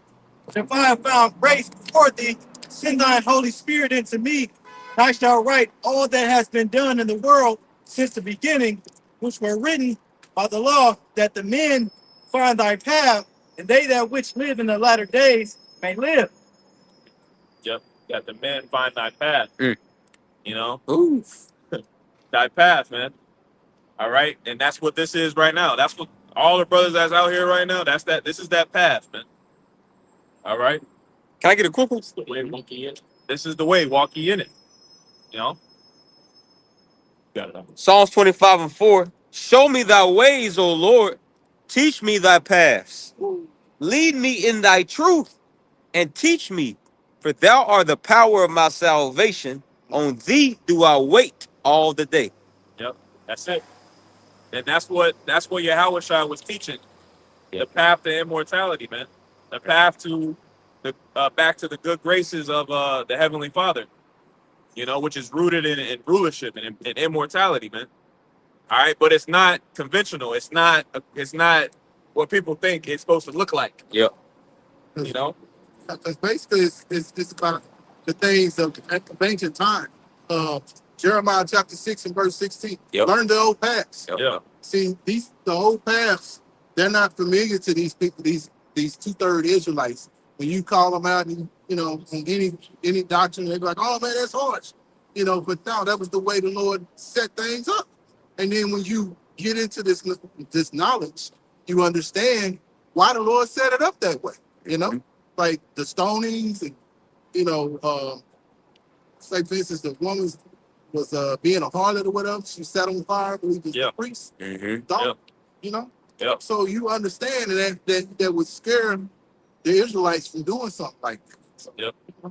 Yep. Man, if I can add, bro, that scripture you just quoted, Jeremiah 6:16, perfect. Because you have two nations, you know, ultimately there's only two nations talking about immortality right now. Mhm. It's Jacob and Esau. yeah. The only way to immortality, first and foremost, is by Yahweh Shai. He is the life and the resurrection. Like you said, going back to those ancient paths, the ancient paths what leads to immortality. But see, Esau is trying to obtain immortality by his pseudoscience, you know, modernism, you know, transhumanism. You had Noah Yuval Harari. He said, we don't have to return. We don't have to wait on the return of who the world calls Christ. If you give us enough time and a few geeks in a white coat in a laboratory, we can create immortality ourselves. Yep. See, proving that these devils, that's what they're aiming for. But there's two main nations talking about that, you know. But only one nation is going to receive it, and that's the nation of Israel. That's why the Lord gave us this wisdom. Wisdom of Solomon 8 and 13. Yep. It says to be allied to wisdom is to be allied to immortality. Is to be basically joined with immortality, man. You know, so that's So we can't sleep on the wisdom that's been given unto us, man. It's more than just knowing precepts and breakdowns and oh, look what I found out. It's bro, this wisdom literally leads to immortality, bro. Yep. Esau wishes he can get this, man. Yep. Can brother get the etymology of the word immortal real quick? All right, because if I'm not mistaken, M means not, and then mortal goes into the flesh. But I want to check. I want to be sure. I got you. Done. It's the etymology of immortal. It says deathless or undying of God. Deathless. Mm. All right, deathless, man. Put a price tag on that, man. You know, you niggas boasting in your goddamn fucking Tesla, man. That shit gonna shut down on your ass. And catch on fire. Right. Deathless. That's what we chasing, man. Existence without that, you don't gotta die ever. You know, you got it up. And not just that, but you're gonna have life and life more abundantly. Because if you had if Esau was to have immortality, which we know that's not the case, but niggas gonna be miserable. Exactly. Like, bro, that's hell. You don't die and you're living in hell. So, but the thing is, we're gonna be upgraded. We're gonna have immortality, and we're gonna have pleasures forevermore. Yeah. So it's like, bro, each second is just like a orgasm, bro. It's an unending orgasm for real. Yeah. That's great. Yeah. Yeah. Yeah. Perfect bodies. Yeah. Like the brother said, immortality. We're not going to go off. You know, we go off. You know what I'm saying? So we're going to be in perfect body. We're not going to sin no more. That's beautiful. Man. Yep. Yep. And as a man, there's nothing better than being able to have an idea or have a purpose, a goal, a project, and be able to actually watch it come into its fulfillment, man. And to keep working on it and keep working on it and keep working on it. You know what I mean? Yeah. And never lose it. You know, that's what the elect are going to get as joint heirs under Yahushua. They're going to get to build up, starting with the planet Earth. They're going to build up the planet Earth. And then, you know, go from there. The reason my man does that or creates anything is because it's an image of immortality. Like Noah with the ark, right? That the ark was a sign of immortality through his lineage. But we actually gonna live that out too, like preserving certain things, like or a way, like for instance, a man build a house. You know, it's a form of immortality because it's like it's a place for me to live on after I die. Like I have something that's associated with my name. You know? We actually gonna have those things and be able to achieve that through our life. You know what I'm saying? Yeah. What was more of those words? Okay. That word, like you mentioned in, all right, the word in the beginning of immortality, it says not opposed of or without.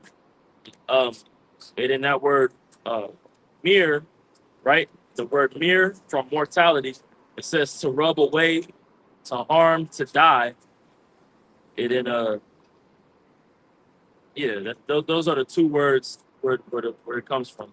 Okay. Mere. Okay. So without death. You know what I mean? Basically, to not die. All right. And like the brother said, that was only promised to the nation of Israel. You know, Romans 9. That's a part of that. Yeah. When Paul was listing off all those things, he was really, you know, at the forefront when he was writing that, he was talking about immortality. That's why 1 Corinthians 15 touches on it the way that it does. You know? It also says in reference to fame in literature, unceasing, destined to endure forever, never to be forgotten. Never to be forgotten, man. Like the best music, they always say the best music is timeless. You know, the elect gonna be timeless. You know, they're gonna exist forever.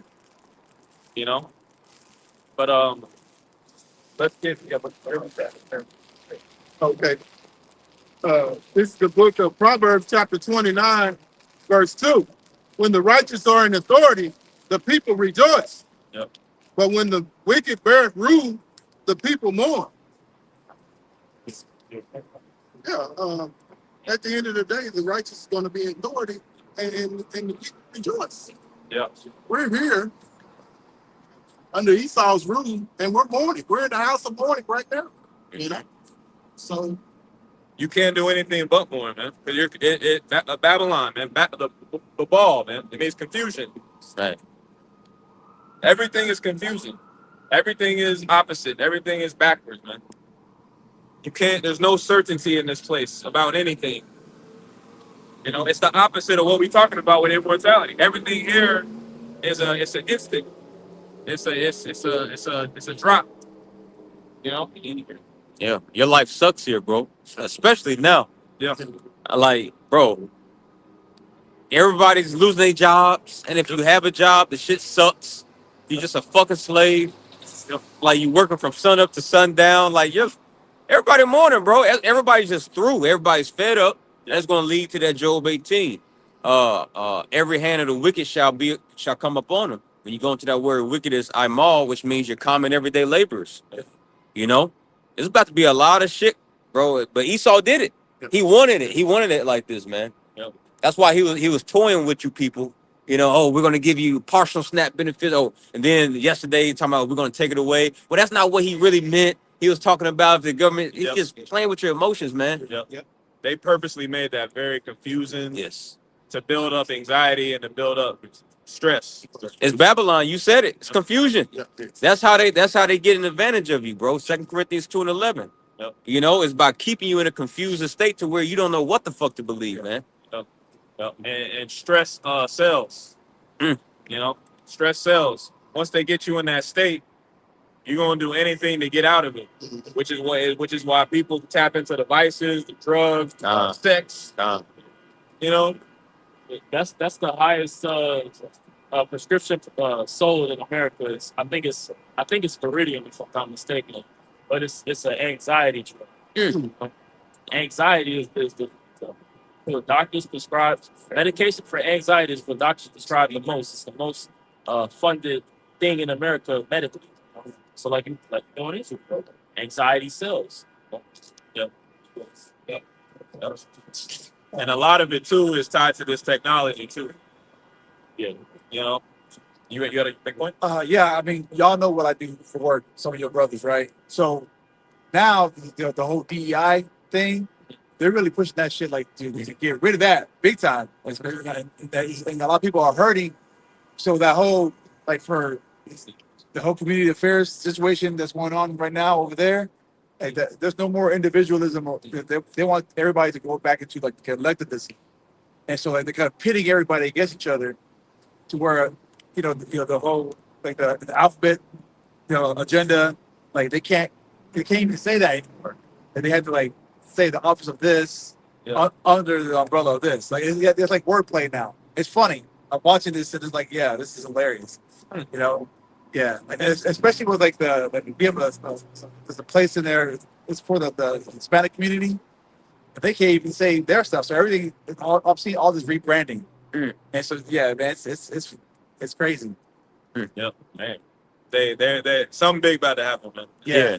Something big is about to happen. There's a reason why, like the brother said, there's a reason why they're purposely pissing people off and confusing them like this. Yeah.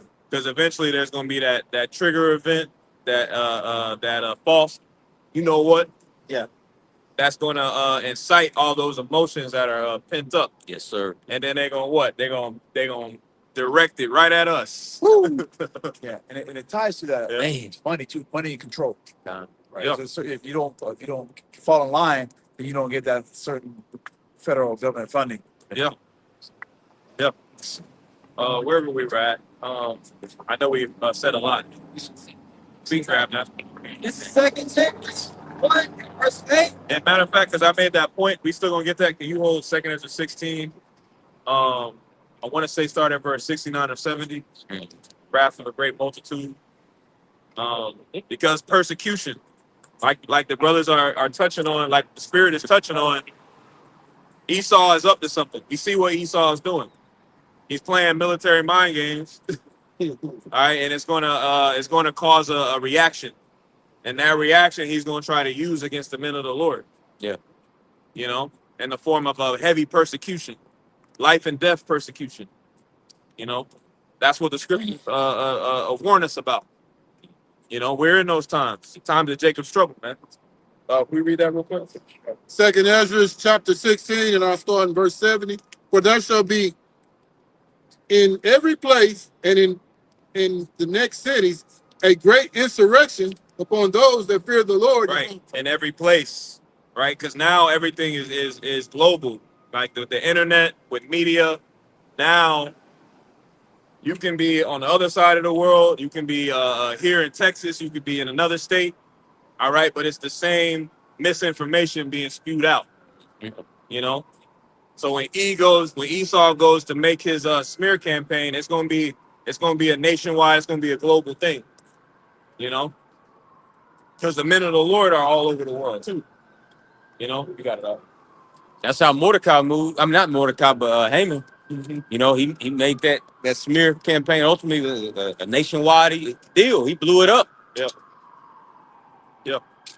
Got it all. Second Ezra chapter 16, verse 7. For there shall be in every place and in the next cities a great insurrection upon those that fear the Lord, Yahweh Hashem Yahushua. Yeah. Yeah. And insurrection, right? An uproar. All right. A lot of pent up aggression, energy. You know. But guess what? The men of the Lord are gonna be good. The men of the Lord are going to be fed. The men of the Lord are going to be strengthened. Standard is going to be lifted.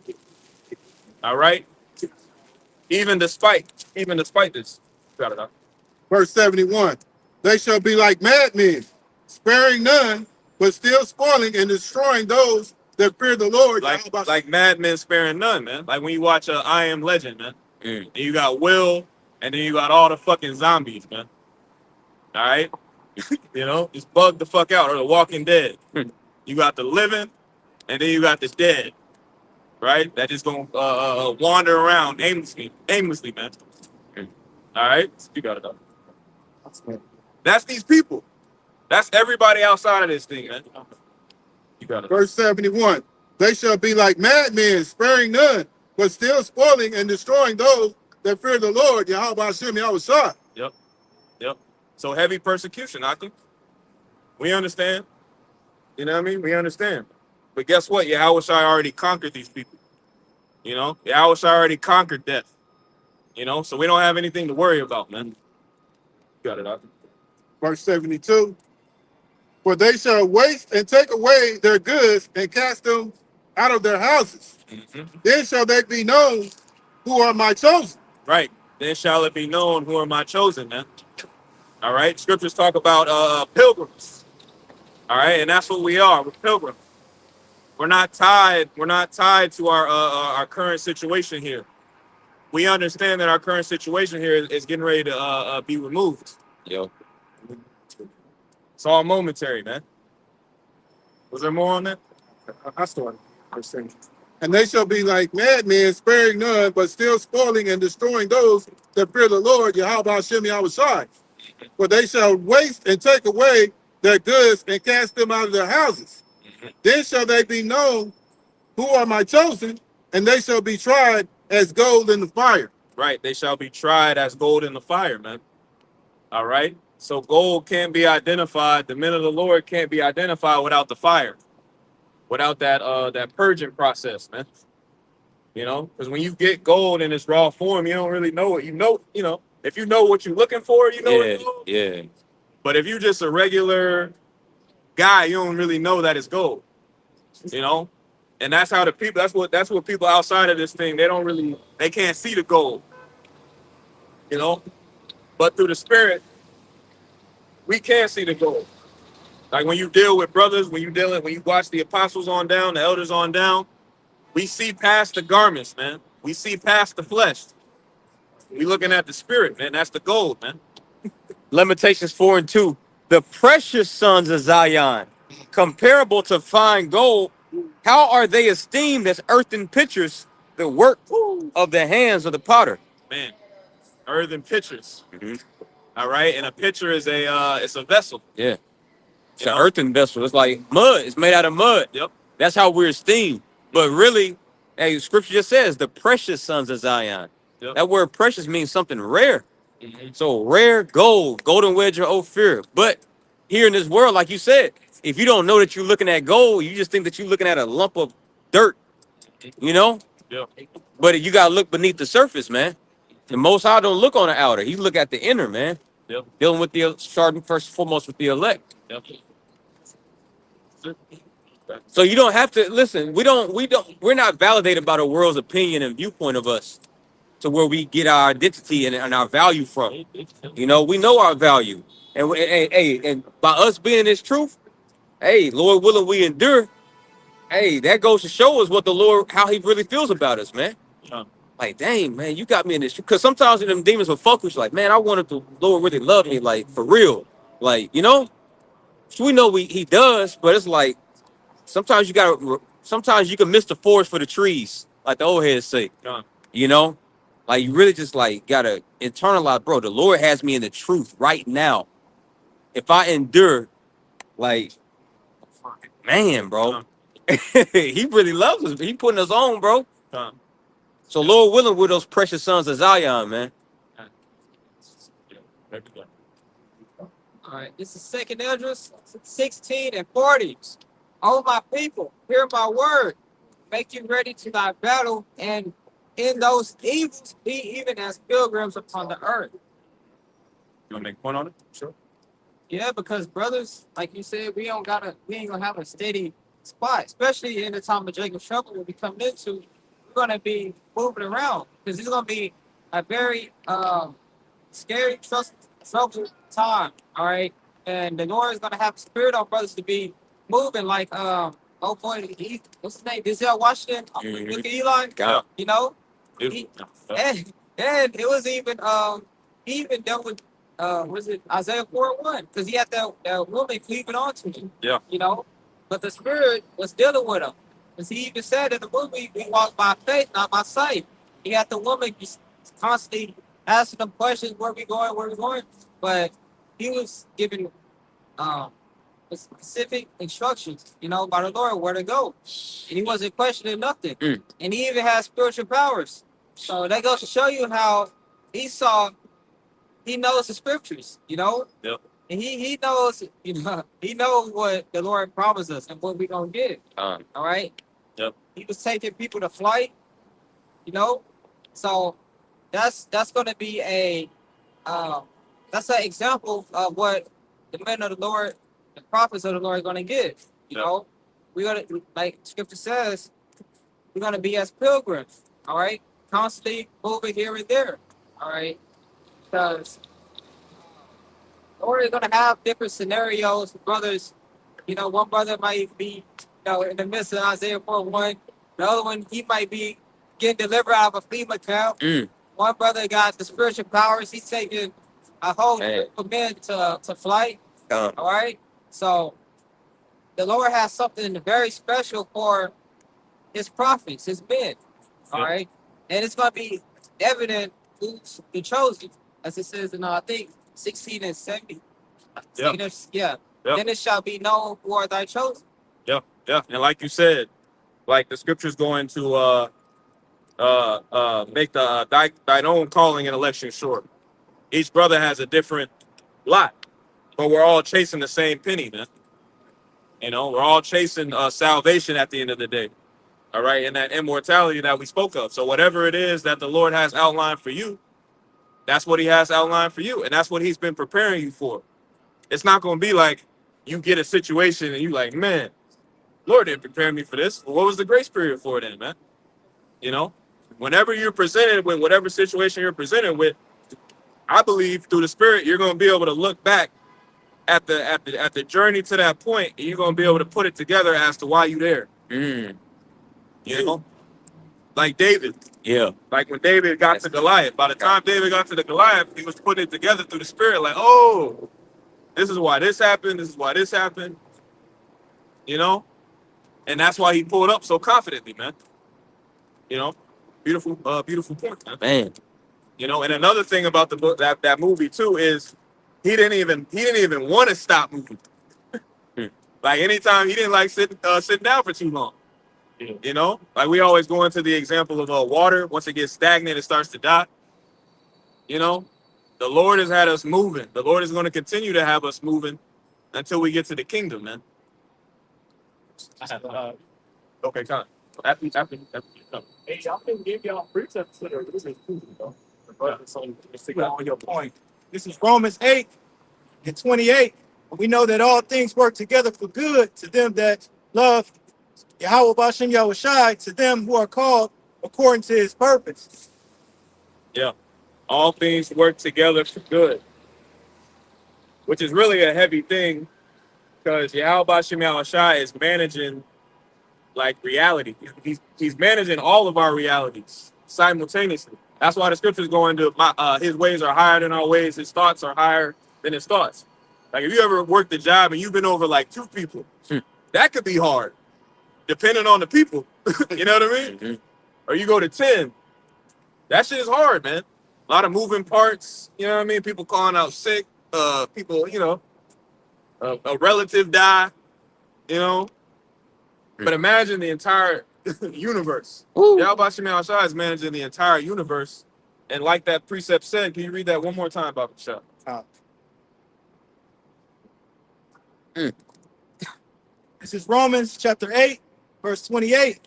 We know that all things work together for good to them that love Yahweh, to them who are called according to his purpose. All things work together for good, man. So your reality, whether you know it or not, all the pieces of your life, they working towards your favor, man. Whether you understand it or not. It's like in chess. Like when you teach somebody chess, like the king is the piece that seems like it's not doing anything because it's not really moving like that, but it's the reason why everything is happening. Man, Found it, that's heavy, bro. you know?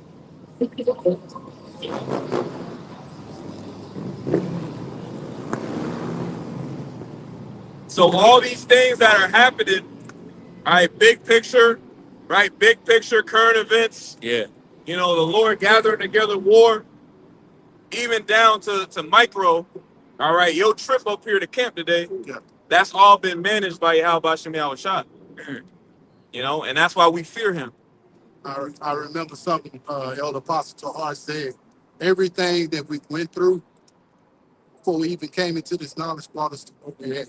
Any experiences that you went through before this truth and knowledge. Like you think back on some of that stuff and you like, you know, in a spiritual level, you like, okay, now I understand why I went through that. You know? Yep. So it's something to think about. Because it could have been one thing too that threw you a whole different trajectory, a whole different direction. It could have been one left turn instead of one exit. You missed the wrong exit. You know what I mean? You meet the wrong person. Certain people that's not in the truth guided you in a certain way away from certain people that the Lord didn't want you around. And those people that told you don't be around them people don't even serve the Lord, don't even know the names, nothing. You know what I'm saying? But the Lord used them. Pawns. Yep, man.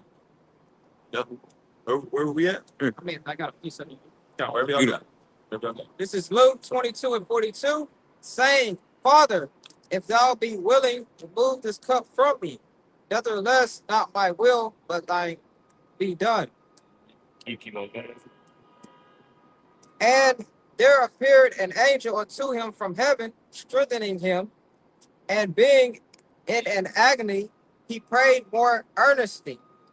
I have called for that precept because, like you mentioned, the things that you go through are preparing you for it. And the Lord, our Lord Yahweh Shah said, he prayed to the Father. He said, Lord, please remove this cup from me.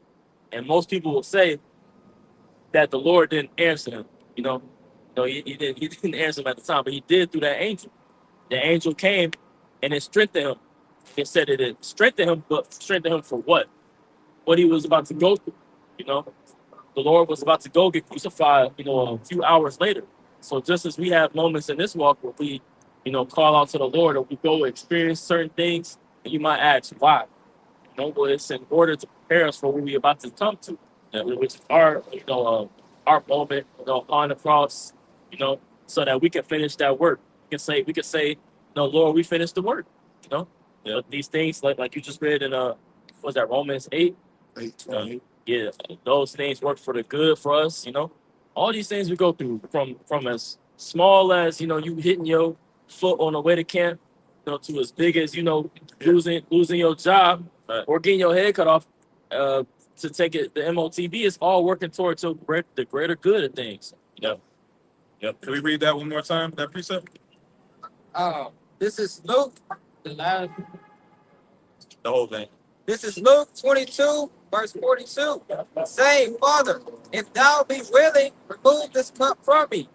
Nevertheless, not my will, but thine be done. Right. Not my will, but thine will be done. All right. And how did the Heavenly Father respond to that sentiment, that mindset right there? You got it up. And there appeared an angel unto him from heaven. Right. And what's an angel, man? An angel is a messenger. All right. A message, man. All right. It's carrying information. That's the Corey spirits, You know. but the elect. You got it up. Strengthening him. Right. So the angel strengthened Yahweh Shai, man. All right. So that shows you once you embrace the will of the Lord will strengthen you, man. God. The Lord will strengthen you. Lord ain't gonna just leave you. You know what I mean? Yeah. There's also an account of at the Transfiguration. When you read it in, I think when you read it in Luke specifically, it speaks of the Transfiguration, but it talks about how Elijah and Moses when they was with Yahweh Shai, they talked of his crucifixion with him, to encourage him in that. It leaves that out in certain gospels, but I believe in Luke when you read it, it brings that part up to that they had a conversation there to encourage him of the things that he must go through, and it was in order to prepare him. See, so Yahweh Shai had multiple times where he was prepared for the fullness of his ministry or finishing it. If I can add, Including John the Baptist's baptism, which a lot of people, these dudes now is negating. yeah, I was going to add with the transfiguration with Moses and Elijah. Moses, well, question for the brothers: what did Moses give unto the children of Israel? Ten Commandments. Is it just that? Keep it simple. The law. Yeah. Okay. Who did Elijah or what did Elijah the prophet symbolize? John the Baptist. Well, yeah, but there's a specific answer. Precept. The prophets. So you had the law and the prophets. So Moses and Elijah. So on the Mount of Transfiguration, that was ultimately also symbolic for the law and the prophets testifying of Yahweh Shai. And here Yahweh Shai is there physically in the flesh. Yep. As he says, I come in a volume of the book, the law and the prophets. Yeah. But I had one for you. 2 Corinthians 1 and 3 in the NLT. All praise to the Most High, the Father of our Lord, Yahweh Shai HaMashiach. Yahweh is our merciful Father and the source of all comfort. The source of all comfort, man. All right. That's the source. Yahweh Bashem Yahweh Shai. That's the source of the strength. That's the source of the comfort, the wisdom. Got it up. Yep. Verse 4, he comforts us in all our troubles so that we can comfort others. When they are troubled, we will be able to give them the same comfort Yahweh Bashem Yahweh Shai has given us. What? That's it right there, man. So it's a chain reaction. It's all connected. All right. The way Yahweh Shai was able to endure and to win. All right. He prayed for us to do the same thing when you read John 17. All right. The Lord didn't just leave us out here, man. Yeah. Then he gave us the comforter, the Holy Spirit. Yep. Verse 5, for the more we suffer for Yahweh Shai, the more Yahweh Bashem Yahweh Shai will shower us with his comfort through Yahweh Shai. Man. Yep. Even when you are weighed down with troubles, it is for your comfort and salvation. For when we ourselves are comforted, we will certainly comfort you. Then you can patiently endure the same things we suffer. Yep. Man. It said, what did it say? Weighed down, Yeah. right? Because that makes me think about like you go to the gym, right? Right? You don't know how strong you are until you put a lot of weight on the bar, man. You know what I mean? Like you gotta be able to bear some weight. But once you you hit your max, like you did the most weight you ever did, it might hurt. That shit might hurt. You know what I mean? Might be screaming. Trying to get up there. But guess what? After you get up, after you get out the bar, you know what I mean? After, you like, damn, I'm strong. You know what I mean? Yeah. And that's how, and through the spirit, we know Jacob's trouble gonna be bad. But it gets to a certain point when you endure and you like, damn, I'm still here. Like if you like to run, like brothers that like to run, like you get to a certain part in the run, you just like, damn, Yeah. I'm still running. Man. You know what I mean? And it's comforting. Yeah. And you get that second win. Mhm. And the second win, that's a real thing, And in its truth, ultimately the comfort, that's like our second win.